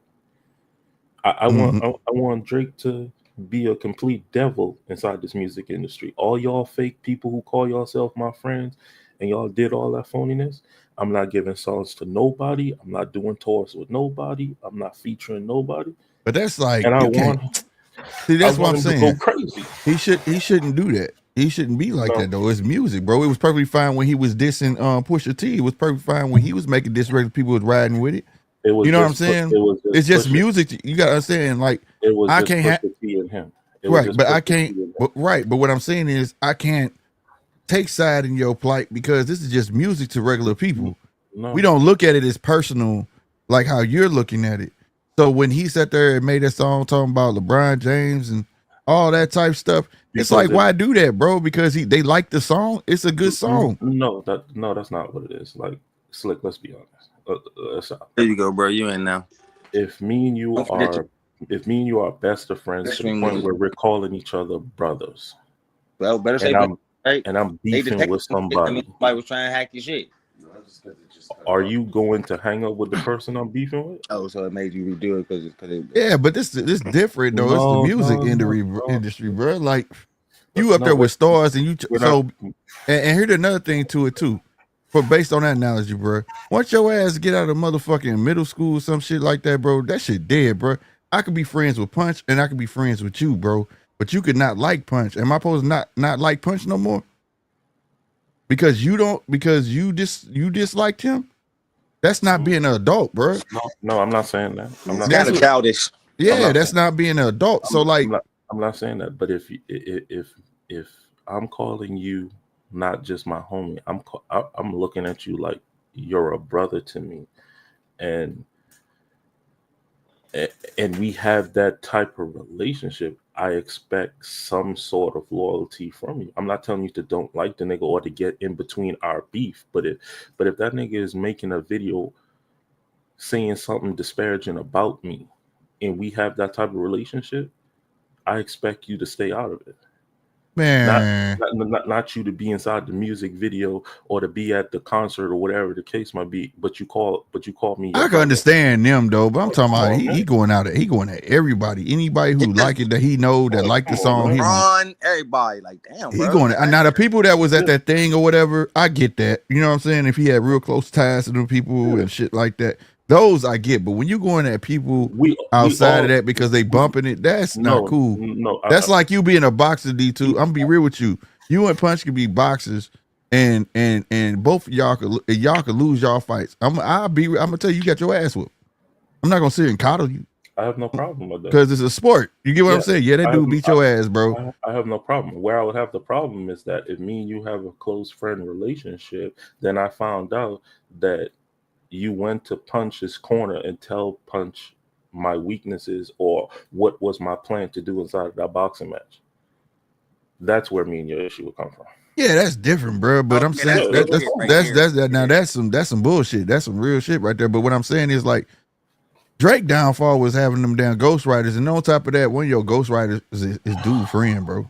Like, come on, bro. Let's be real. I'm not even gonna comment on that because that was dirty. I mean, you gotta understand. You in a beef, and the guy that you won't write your lyrics is friends with the guy you going at. You had to have some sort of daylight. What you talking about? Daylight did never wrote no lyrics for Drake. What? Yeah, never. Oh, okay. So somebody down in the chat said Kendrick started a beef with Drake because he's not relevant. You do know Kendrick Lamar had 15 Grammys before the Grammys, right? I'm just addressing the comment in the comments. Yeah, he just wasn't. Kendrick wasn't the worldwide guy. You know what I'm saying? That's not like he wasn't on that platform. Yeah, he was more conscious. And, Kendrick was a basement guy. Kendrick were for people who just wanted to listen to hip hop. Yeah, he was never a star. If you're a hip hop fan, you love Kendrick Lamar. He was a star. Kendrick was a star. He just wasn't.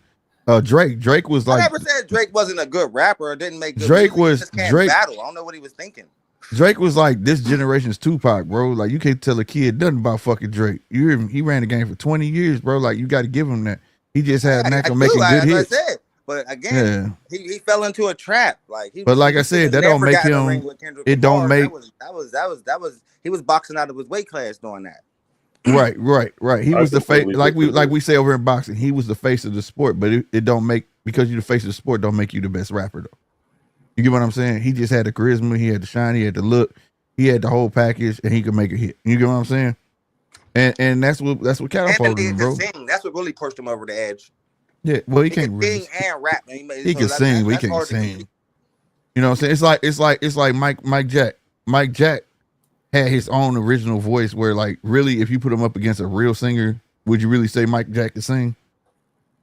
You wouldn't. It's just that he had his own type of sound. Nigga. The king of pop was that guy, nigga. I'm talking about late Mike. We ain't talking about kid Mike. We talking about late Mike, where his voice was all falsettos and I would shit say like that. Mike after Bad. You could say that. I would say after Bad, but the first three albums was that's not you know, you wouldn't say that he could beat a real traditional singer like fucking Luther Vandross or some shit like he would, because you know why? Because he wasn't traditional. No, he had his own totally own sounds, bro. He had his own beats. Nobody could sound like Mike Jack, and that's what sold him because he was totally original. He was totally Michael Jackson was one, and when you speak to people inside the industry, he was what?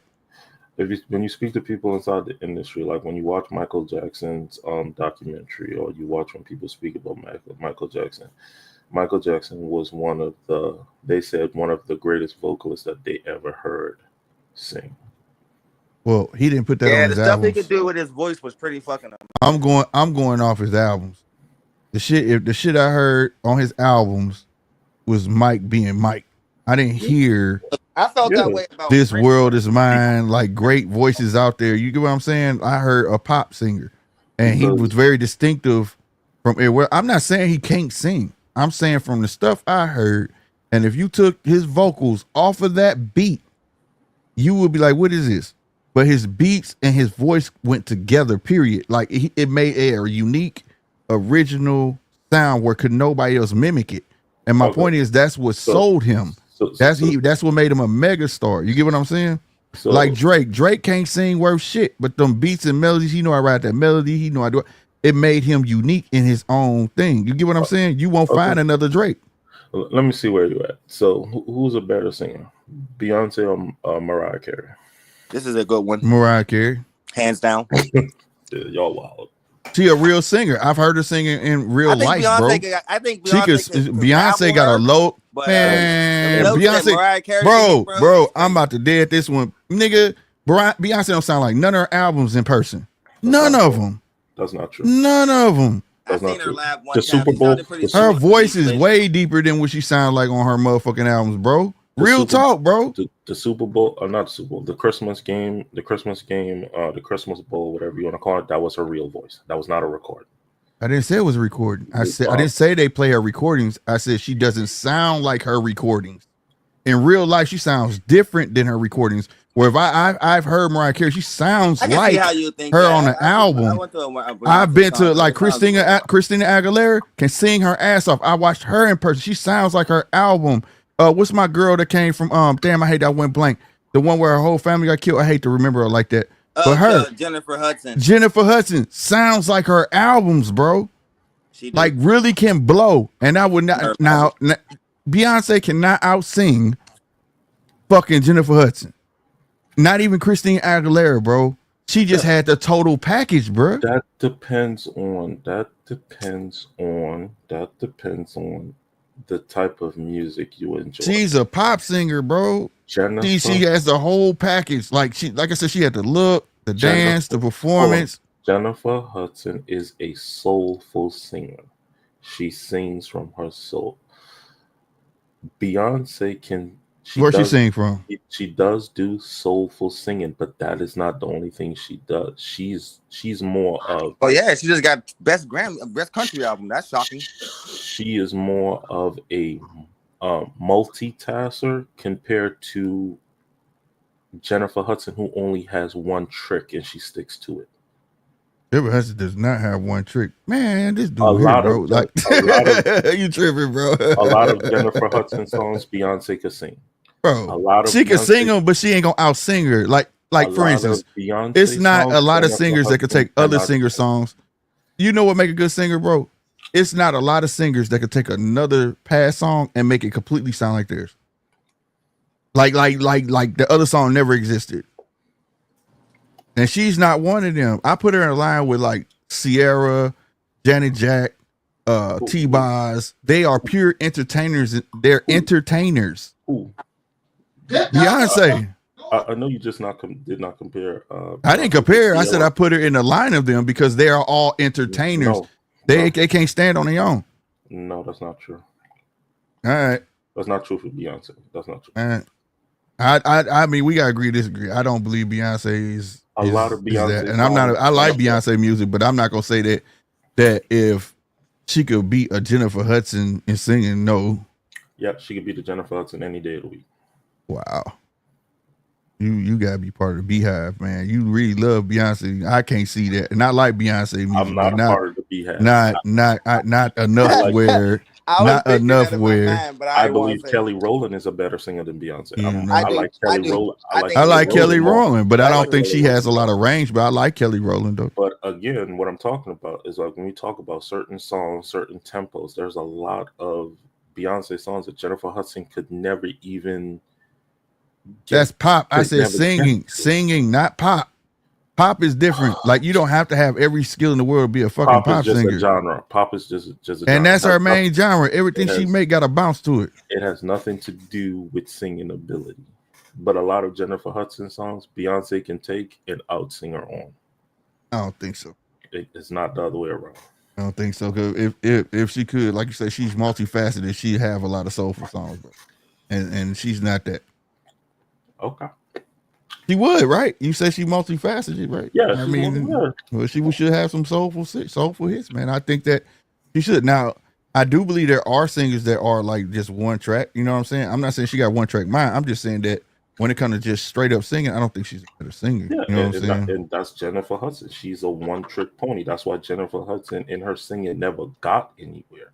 She just has a small core fan because she does not have the range to attract audience. I think so basically you saying I think he look at because she do pop like music. Adele's a one-trick pony, but she got a crazy fan base.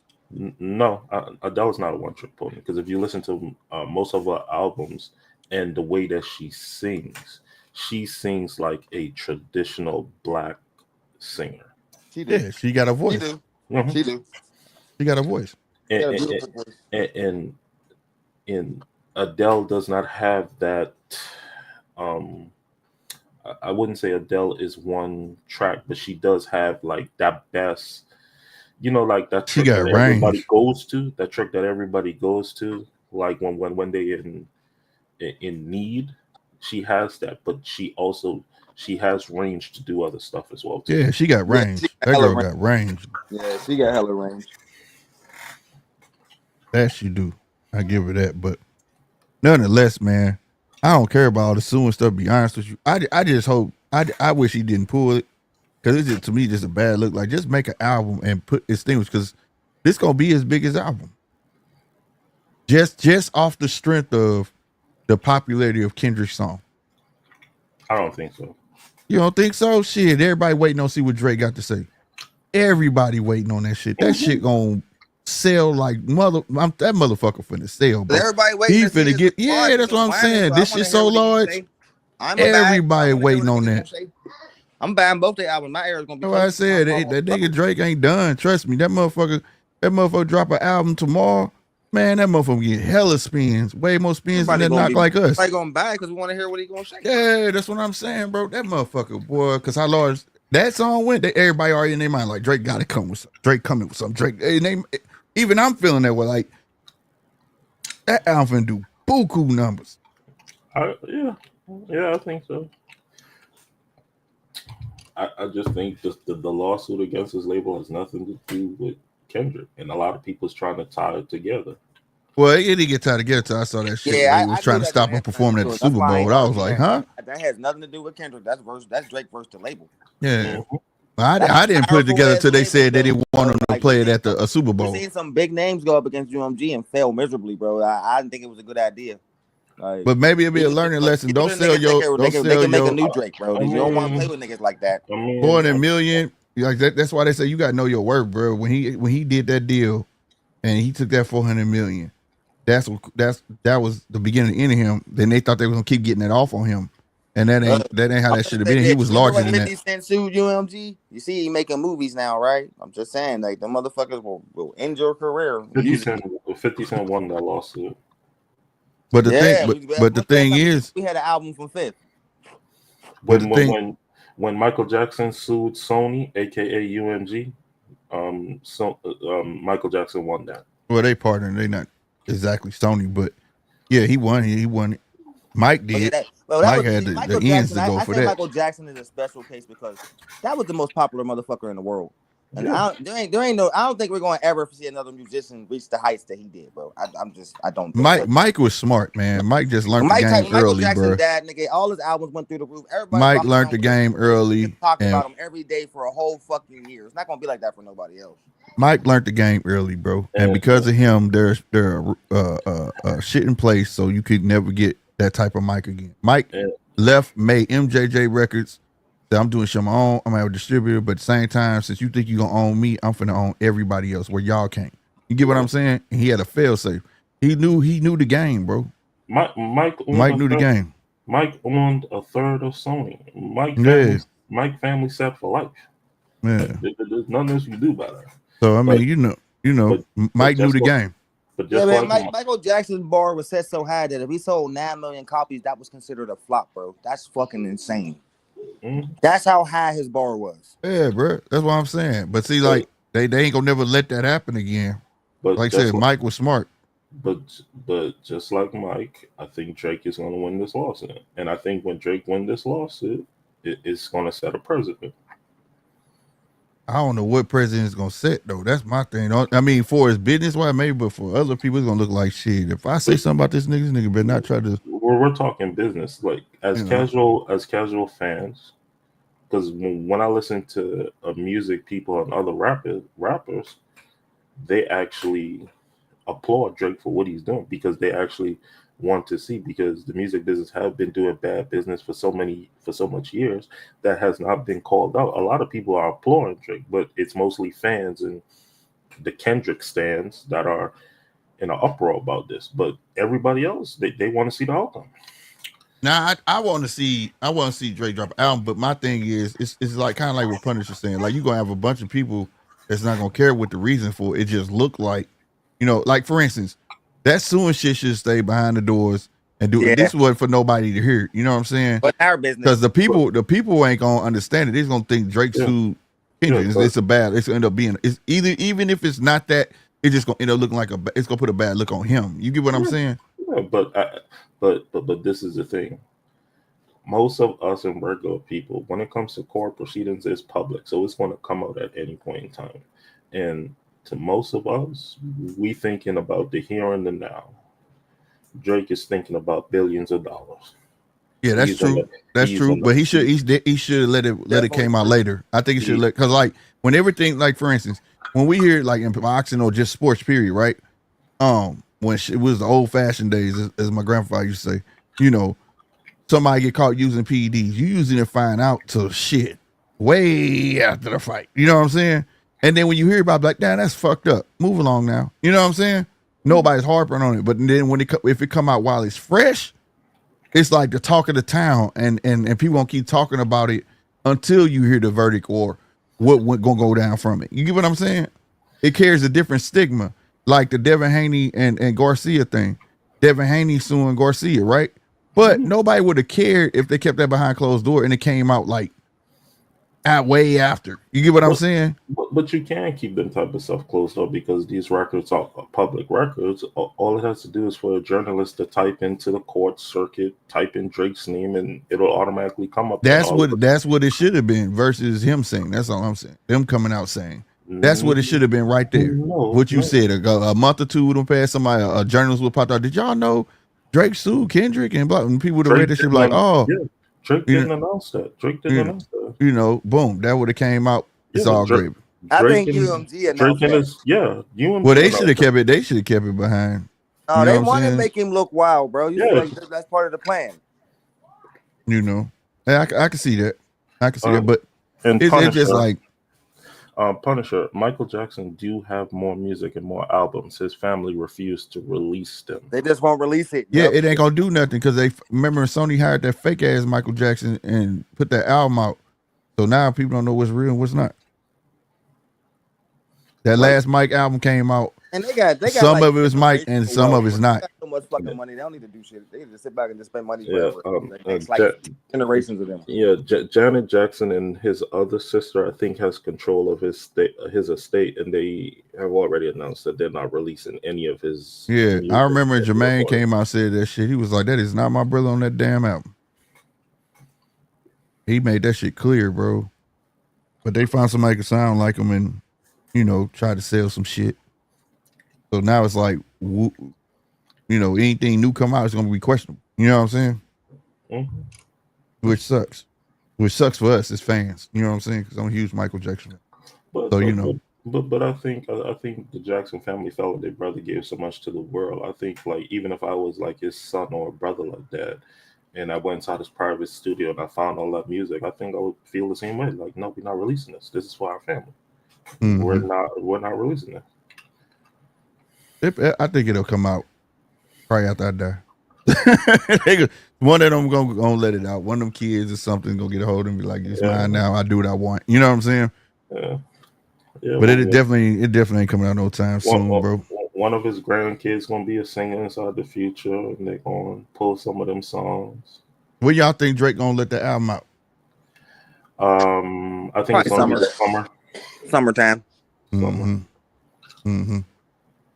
Yeah, I think he too. I think mid-June, probably around. What do y'all think the hoodie he wearing with the smoke through the bullet holes represent? All y'all try to kill me and I'm still standing. The bulletproof nigga and the bulletproof hoodie. You remember Luke Cage, right, Slick? Right. Man. That's the reference, but it's also all these shots I'm bouncing off me, nigga. Like that's what he was trying to say. That's what I was thinking. All y'all took y'all shots. I see who my enemies are now, and I'm ready for war. Mm-hmm. But that's what I was thinking. The Luke Cage TV show, so I had to, make him a bulletproof hoodie. You know what I mean? To be Luke Cage, so I already know all about that nigga. Yeah, that's what I was thinking too. I felt where Drake was coming from with that. That's some gangster ass shit, bro. He got his head held high, nigga, and smoking, nigga. I'm still here. That's what. Right. I think that's what I was thinking Drake about. Gonna come back with a vengeance, nigga. When you fall down, you just got to get up, bro. That's all. You getting up right now. Mm-hmm. Man, now that's all fine. That's why I was trying to get out loose the punch, because that's what all I was trying to say. I just wasn't wording it right. People ain't gonna care about it, about the stigma. I mean, what's the reason? They just gonna look at it like, damn, Drake suing Kendrick, and that's how it's just the optics of it that people gonna get at. But I think what a lot of people don't understand, I think people do understand, but I think because Drake is who he is and he has so much money, people feel like it shouldn't phase him. But getting that pedophile word put on your jacket really is an issue, especially in our culture. It's really a problem. Yeah. And I would be upset too. If a nigga was to say, "Well, I steal," or you did something, or you a murderer, or whatever the case might I be. wish you would come out and say that, because that ain't gonna lie, that would nullify a lot of shit. Like, nigga, you not to just put that you beyond right. Like, if he was actually made a statement like, dude, you just took it beyond fucking battling, bro. Like, you're not just finna do that. You know what I'm saying? Yeah, I think people would totally understood it, and he ain't said nothing like that. Like, just come out and say X, Y, and Z. Like, I don't play like that, bro. That's some shit I would do. You get what I'm saying? Yeah, Like, it was all fun, but now, nigga, you done took it too far. You gonna have to see me. You know what I'm saying?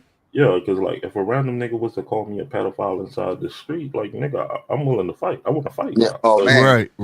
Nigga, Gotta what the rumble, fuck are bro. you talking about? That's a stigma you don't want on you. Right, Yeah, right. That's what I'm saying. So I felt like he should have came out and defended that shit. Like, at that moment, the rap beef was supposed to be done. You get what I'm saying? Like, I'm not making no songs about it, bro. You gotta sit. Like, I'd have had a whole video, bro. You gotta see me, bro.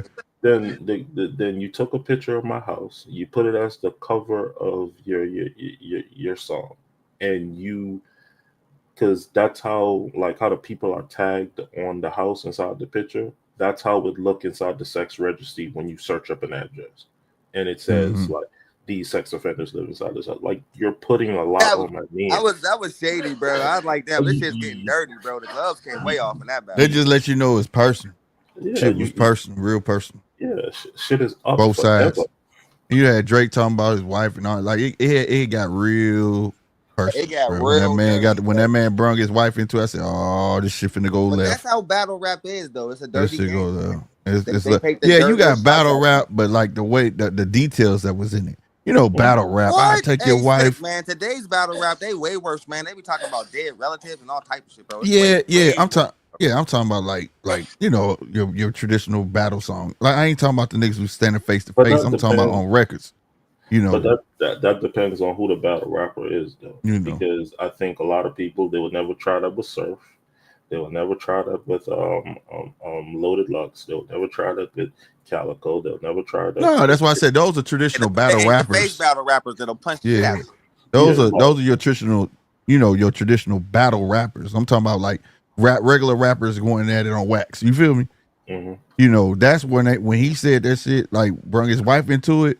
I was like, okay, I know it's a diss track, but when you talk about somebody's wife, now it's about to go left, bro. Like, because you bring in additives that don't need to be in it. You know what I'm saying? And it's we supposed to be rappers on wax. Like, oh man. Yeah, I mean. So I knew it was gonna go left. I said, yeah, this shit finna go left, bro. There's some things you just don't do. Now, when you battle rapping, you trying to get under the other person's skin, and you face to face. At least you face to face telling me that shit, so I got a chance to punch the shit out of you. But when you put that shit on wax, yeah, bro. I when I heard that shit, I said, ooh, this shit finna go left. You don't bring nobody wife and no shit. Like, you keep that shit out of. You talk about me, but you don't talk about wife and kids. Nah, bro. And then, sure enough, the shit went fucking super left. Now he be getting called a pedo. You know what I'm saying? I don't think people don't acknowledge the fact that Kendrick talked about his father, his mother, his son, some fake daughter that nobody never heard about. Yeah. I'm saying that it went left both ways. The minute I heard the wife, it went ugly on both sides, man. Yeah. So you talked about my mother and said how my mother shot with that. Yeah, the whole world called that nigga a pedo today at the Super Bowl. So you talked about my mother. You talked about how my father was a deadbeat and he was never there. You talked about how my mother raised a Clarence Banks was good, a despicable human being. But now you're upset that I say you beat your wife. And the wife shit. The wife shit was first. That wife shit was first. Remember, he was like, "Your wife don't even with you. She in New York or some shit." He had said that was first. Said his wife was fucking his manager. Yeah, fucking manager. That was first, and then everything just went left from there. Yeah, what was first was him claiming that the son that him and his wife has was his manager's son, Dave. Yeah, that's what shit went that was dark. that Family Matters shit. He was taking serious shots. Yeah, when I heard that, I was like, oh, Family Matters was Drake's but last. Then when he did Meet the Grams, that was extremely disrespectful. I agree.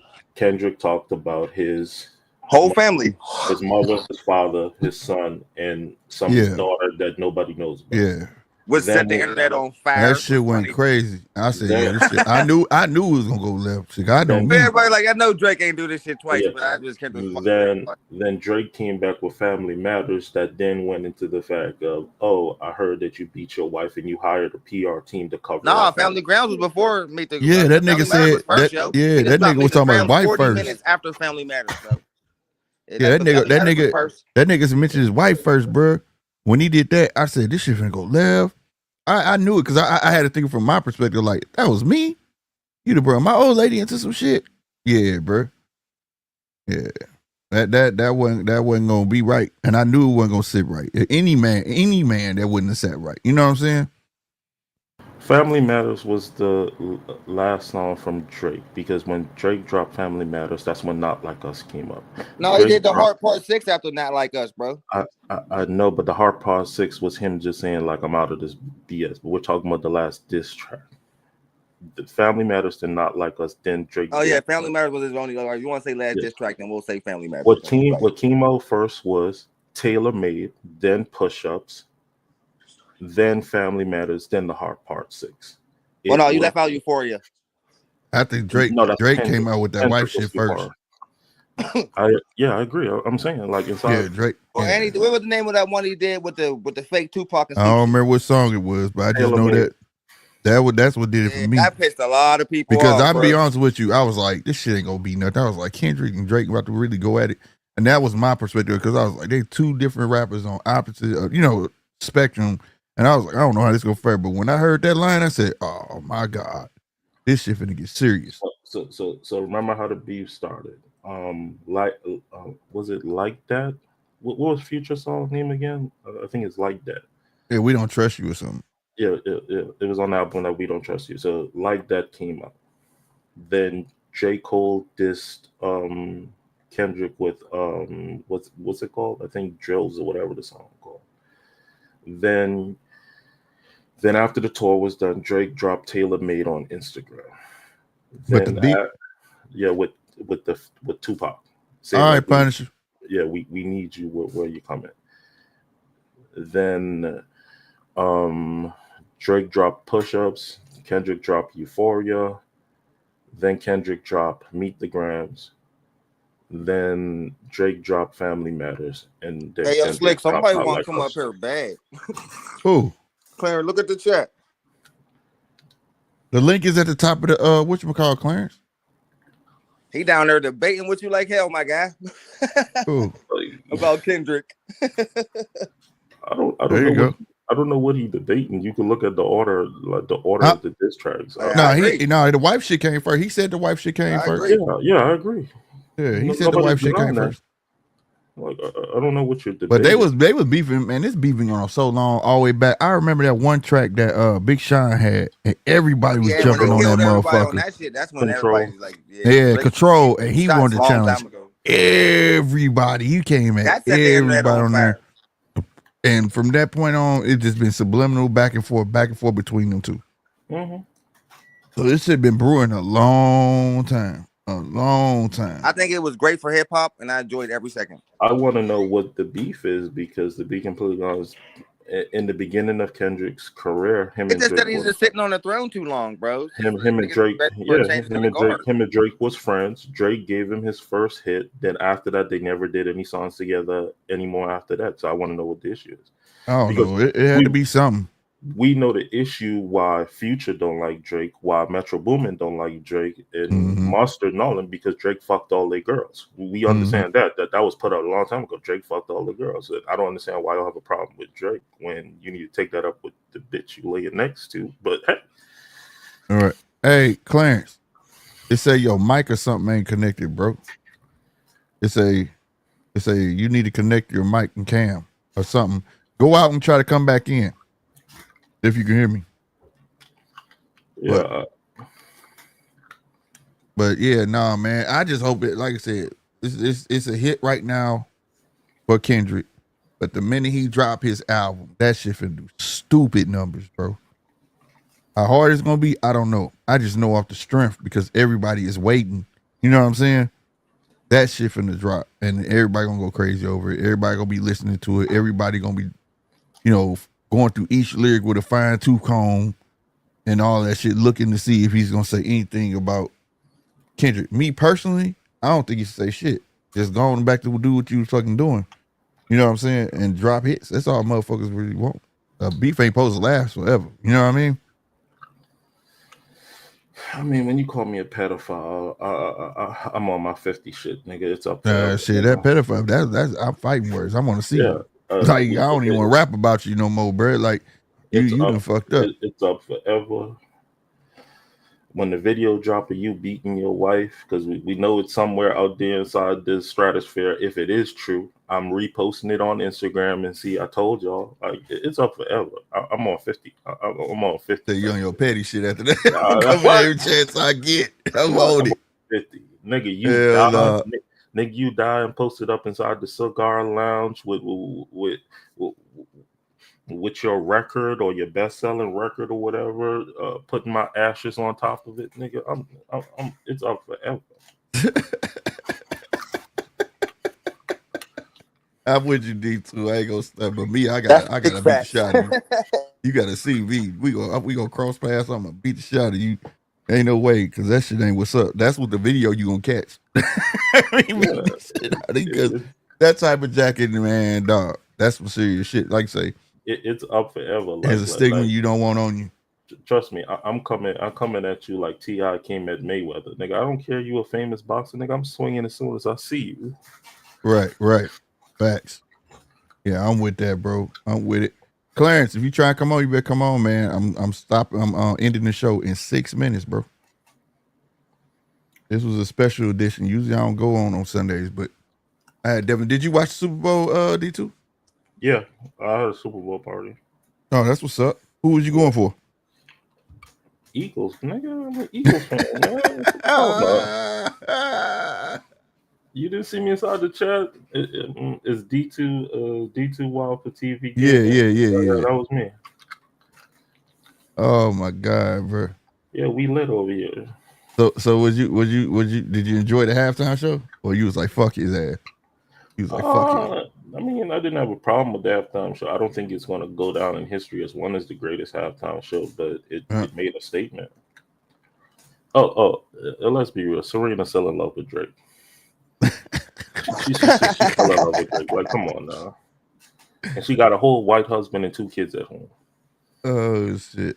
Like, so you saying she was there in spite of Drake? She was out there rubbing that shit in, bro. That was funny. Right. She was there in spite of Drake. And I guarantee if Drake called her and apologized and say, I want to see you, she hopping on the PJ. Hell no. Wow. She hopping on the PJ. My man said she still want him, huh? That's a fact. If every time that I have problems, you're the first one to comment or to say something, that means you still think about me. You still have feelings for me. Because you don't hear Rihanna saying anything about Drake. She don't even want to comment on Drake at all. You don't hear any of his exes speak on it except for Serena. I don't even he's messing with, bro. So I can't even. I ain't know nothing about no damn Rihanna. Last thing I knew about Rihanna was her and Chris Brown. That's it. And I don't be keeping up with their relationship. I don't be knowing. After she broke up with Chris Brown, she dated Drake for 8 years. Damn. Mm-hmm. Everybody thought that Drake and Rihanna was going to get married. That's a waste of time, bro. What the fuck? Then Drake broke up with Rihanna. Then he started messing with Serena. Him and Serena was going back and forth for 5 years. Serena wanted to be with him, but I guess he did not want a monogamous relationship. So that's some wild shit. I don't be knowing none of that shit. Then he moved on. It was a big deal when he was showing up at the U.S. Open to watch her and cheer on. It was a big thing. To be honest, I swear, I'd be like, I don't know. That shit don't register in my brain. Like, oh, why Drake here? I don't be tripping. I don't be tripping, bro. Like straight up. Like somebody had to bring to me the attention of about Papoose and Clarissa. I was like, I can't remember the song, but he did make a song where he raps it like he wanted something about Serena. Him wanting to be with Serena or something like that. I can't remember the song. I'll have to look it up. wow. Nigga made songs. Yeah, that was a waste of time, bro. 8 Then years. Then she left and went with the white man. Yeah, him and Rihanna 8 years. That's crazy. That's crazy. But yeah, I don't be tripping on this stuff. Anthony Robinson, what's going on? Go fight in the Saudi tournament. No problem. Goddamn right, I'll fight in that Saudi tournament. Man, shit. That money they getting, the prospects gonna be dope, bro. I can't wait till that prospect shit start, man. When that prospect shit start, bro, dude, that's gonna trump the Olympics. That shit crazy. You're gonna have all them prospects going at it, and you're gonna find out who's the number one prospect. Like true prospect, that's gonna be dope as fuck, bro. I don't think American sports has that much competition nowadays. Who say that? Say what? I don't think American sports have that much competition nowadays. Competition? Mm-hmm. What you mean? Like when?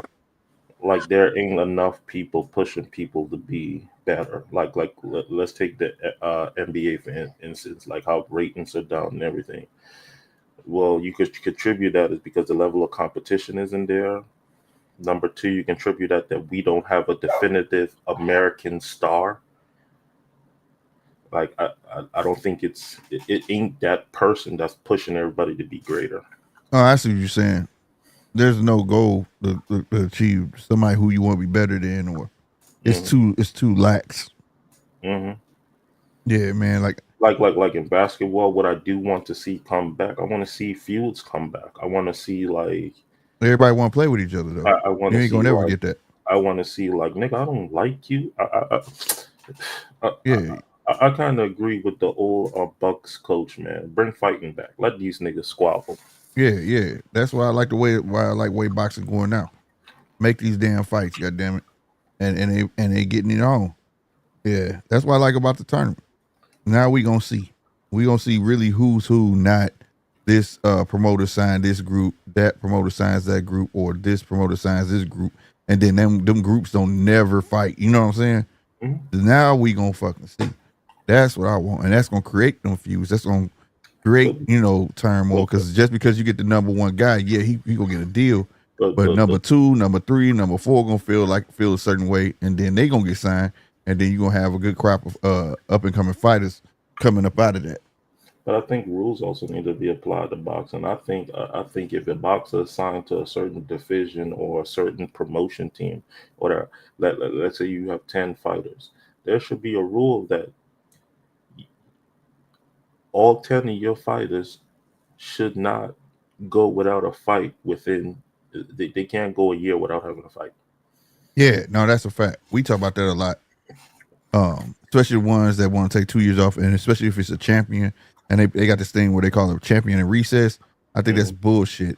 It needs to be a time limit on it. You can't be a champion recess and just come back after 2 years and think you deserve a first shot back at getting your belt.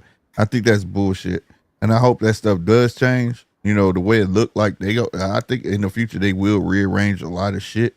You know what I'm saying? Because of the way boxing is moving right now. So I'm big. That's one of the biggest things. Like if I was on a committee of boxing. And I think if like a rule like does implement, one, it would bring in more boxers, and two, it would make the level of competition, because I mean everybody will be fighting, everybody will be tested.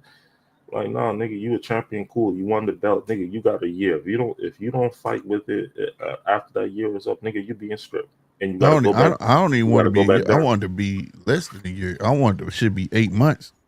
Cause shit, if you get knocked down, what is it, 90 days? So you gotta already allow them 90 days. You know what I'm saying? No, I 6 months. I think like rematch clauses, I would put like the rule I put for rematch clauses, like let's say Canelo versus Benavidez, and they're fighting for the championship. Canelo lose. I think that the rematch should be within 90 days. Yeah, 100%. I'm with that shit. Should be within 9 days. 90 to 6 months. I'm with that. And if Benavidez win again, then Benavidez, he could take his 6 to 8 months off, and after that, you got to pick another fight. I feel like it has to be like criteria in there. Okay, you sign rematch clause should go both ways unless the fight not worthy. Like if it's so one sided, then no. You know what I'm saying? But and that'll make motherfuckers fight because you don't want it to end up being a one sided fight. You know what I'm saying? And then you can't get a rematch. But yeah, as long as they fight within, like say 3 months is cool, but it depends how the fight go. If somebody get knocked down, you got to allow them 90 days so they can even start training. So as long as it's in between that, like say 3 to 6 months, goddamn right. Like what we getting with Bivol and Betterby. You know what I'm saying? Yeah, well, that fight was deserving of a rematch, and we thought we weren't gonna get it, and thank God we are getting it. You know what I'm saying? So just like the same thing like with Earl Spence and Bud, like yeah, nigga, if you want that rematch, you got to do it inside 90 days or that rematch is off. Yeah, that shit was supposed to happen, but the paperwork didn't get put in from Earl's side. And that just shows who wanted it. But no, that shit should be like, especially high profile fights, it should be a rematch. You know what I'm saying? If you got two good fighters, I ain't talking about a champion and it's a challenger. Two well-known champions, like I got a belt, you got a belt. I feel like just because you more known than me or more famous than me don't mean that you should be the only one able to get a rematch if you lose. You get what I'm saying? I feel like if you ask for a rematch and I agree to give you a rematch, I deserve that too. You know what I'm saying? Now, if the fight becomes it's so one-sided where it's like, nah, dog, you don't deserve a rematch. That's different. Like I said, it should be criteria within that. But to be completely honest, I think rematch should only be extended to champions. Yeah, that's what I'm talking about. Championship bouts. Yeah, like if I'm the champion and me and you fight for the heavyweight champion and I win, I retain my title. I don't think you should get a rematch, nigga. You lost. But I think it depend though. Like say if it's a close fight, if it's a close fight, then that's different. That's why I say it should be some sort of criteria in it. Because if I became champ, then you gonna want your shit in a close fight. So it should be vice versa. Because if I earned my right to be the number one mandatory, right, and it ended up being a close fight, and you want a rematch, then I want one too. I think how they should do that, instead of like dropping you down all the way to the bottom, like let's say you the number one, I think like the number two should come up and like y'all should like switch places. Like you should drop to 3 and let 2 and 3 get their chance, and if 2 and 3 lose again, then you come back up to 1, not just like an automatic rematch. Yeah, but then that's gonna like you got records, so then that's gonna tout to that can walk into their records. So say like you're the champ, right? And you 30-0, and I'm 30-1, right? The guy below me, now I got my shot, he's 30-2, right? The minute I lose to you, I'm 30-2. You understand? And then so you gonna want to put me below the other guy when we got the same record. So what do you do then? I think you make eliminator or something. I'm talking about like, I don't know how ranking working inside boxing. Man, that shit rigged. How I'm trying to explain it. You were the number one ranked person. You fight. You lost. It was a close fight. I don't think you should get a rematch, but I don't think you should drop all the way back down to the bottom and have to fight your way back up to get another chance. I think you should drop down to like 3 and let the 2 guys that were second and third ranked move up, fight me, they lose or whatever, and you come right back up. That's how I'm thinking it should go.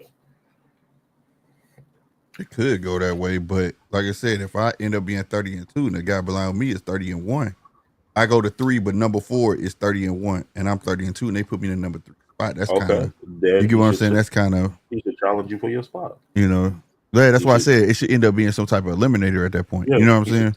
Challenge you for your spot. Yeah, it should be some type of eliminator. Or if you want a rematch, like me and you have the heavyweight fight, you lost, cool, and you want to have the rematch, you should fight the number 2. Yeah, that's an eliminator. Yeah, go ahead, fight the number 2. If you win against the number 2, then you can come back. But I don't think like you automatically, just because it's close and you still lost, should just automatically get a rematch for the heavyweight title. No, Go put in some work and come back. Yeah, it should be an option, but Yeah, it would have to be reserved, like you say, for high profile fights. Because like for a Evolve and Better Be fight, you know what I'm saying? Both of them number ones, by that fight being that fucking close. But sometimes you can milk a fight. I mean, let a fight lay dormant and then it loses its luster. You get what I'm saying? Mm-hmm. And then people ain't gonna want to see it. So like the Better Be, I'm glad they went right. They going right back at it. You know what I'm saying? I mean, it should be left up to the champion because, like if you gave me a fight and it was close, but I felt that war, and I see the crowd and I see how they reacting. When we go in for that hug, I'm like, nigga, we gonna run it back. I'm gonna knock you out. I promise. Like, nah, nigga, this ain't the end. You ain't going nowhere. I'm gonna see you back in 6 months. Right. Yeah, I understand that type of fight. But if it's a fight where I clearly whoop your ass, nigga, bye. Yeah, that's what I said. Where it's not deserving. I've seen rematches where I'm like, why are they rematching this shit? He beat the fuck out of old boy. You know what I'm saying? Like it wasn't deserving. That's why I said it should be only reserved. I don't know if you saw the Bivol and Better Be, but that was a close ass fight. That was a fight that seemed like even though they gave it to Better Be, it felt like it still wasn't resolved because you had 50-50. It could have swung both ways. Yeah, it was 50-50. Like some people felt Bivol win. Like I do. I still think Bivol won that fight. I watched the fight like 3-4 times, but they gave it to Better Be. I just feel like it was unanswered. Like, that's the type of fights I'm talking about. That close. Not no in rounds where it's like 7 rounds to 4. No, I'm not talking about like that because I'm just talking about actually watching the fight and you like, damn, these motherfuckers. Every round could be a swing round. You know what I'm saying? Mm-hmm. You know, that's what I'm talking about. Yeah, we not talking about every, I don't care, championship fight. That championship fight could be you champion, I'm champion. But if I'm beating your ass majority of these fucking rounds, ain't no more. If I feel like I'm dominating and it look like a dominant performance I put on, no. I think that's different. I think if it's a champion versus champion, yeah, then that's cool. I'm talking about a person who's not a champion, but you challenging me for my belt. Yeah. Yeah, no, I definitely understand that. I understand that. Yeah. I don't think that person should get an automatic rematch. Right. All right, D2, man. Thanks for coming up, bro. I'm going to go ahead and end it. It's my 2 hours. Yeah, catch you later, man. Right on, bro. Appreciate you. All right, y'all, man. I know, man, we was talking about that boxing. Then we got into Super Bowl, boxing, back to the Super Bowl, music, then back to boxing. I know it's a little unusual how things went today, man, but like I said, man, salute to everybody that came up in this thing and enjoyed it. We tend to talk about a bit of everything sometimes. You know what I'm saying? But Chappelle said, where G-Fish at? I don't know. I just knew he was going to pop up on this thing and let me have it. You hear me? I just knew, man. I'm about to call him. I hope he all right, bro. But because I ain't heard from him in a minute, to be honest with you. Now I think about it. But yeah. Show will be back, and I know it was another part I was supposed to talk about how Turkey beat Netflix, man. We'll talk about that definitely tomorrow, amongst some other things. Like I say, Devin is in the number 1 ranking at 147. We definitely gonna talk on that some more. Yeah, it's a lot. It's a lot we can talk about tomorrow. But y'all, you know what to do, man. Y'all make sure y'all hit that like button on your way out. Anthony Robinson, hold on. What you say? That Saudi guy will get bored. It's okay. Go here. Some money with him. It's fine. Hell yeah, I'll get some money with him, bro. I promise you. Yeah, I see your Mark. I see your comments. Did I miss something, Mark? What I miss, Mark? Before I get up out of here. It was a comment you made, and I didn't know I didn't understand it. What you guys said. Hold on. Oh, okay. Yeah, the first Aussie to win a Super Bowl ring. Yeah, I had saw that. My bad. We was talking. Damn. Here's me thinking Eminem was the biggest rapper of the last 20 years. Yeah, I had saw that. And it was one comment you made that I didn't understand. You said, ask RC is Tank. I didn't know what you meant by that. Maybe I saw it late when it probably pertained to something we was talking about, and I didn't see it till late. But yeah, I saw your comments, bro. I see your comments. No, all good. Just thought there was a glitch. No, I wasn't no glitch, fam. But yeah, man, so everybody came through, man. Hit that like button, man. I appreciate you. Everybody who hit the subscribe button, I appreciate you. My rewatch gang, definitely appreciate you. And I'm gonna get up out of here. And like I say, thank you for hanging out with me on this Sunday, man. I'm trying to think. It was something else I wanted to say, but I think I'll just wait to talk about it tomorrow. All right. Y'all make sure y'all be easy. All right. I'm up out of here. Deuces.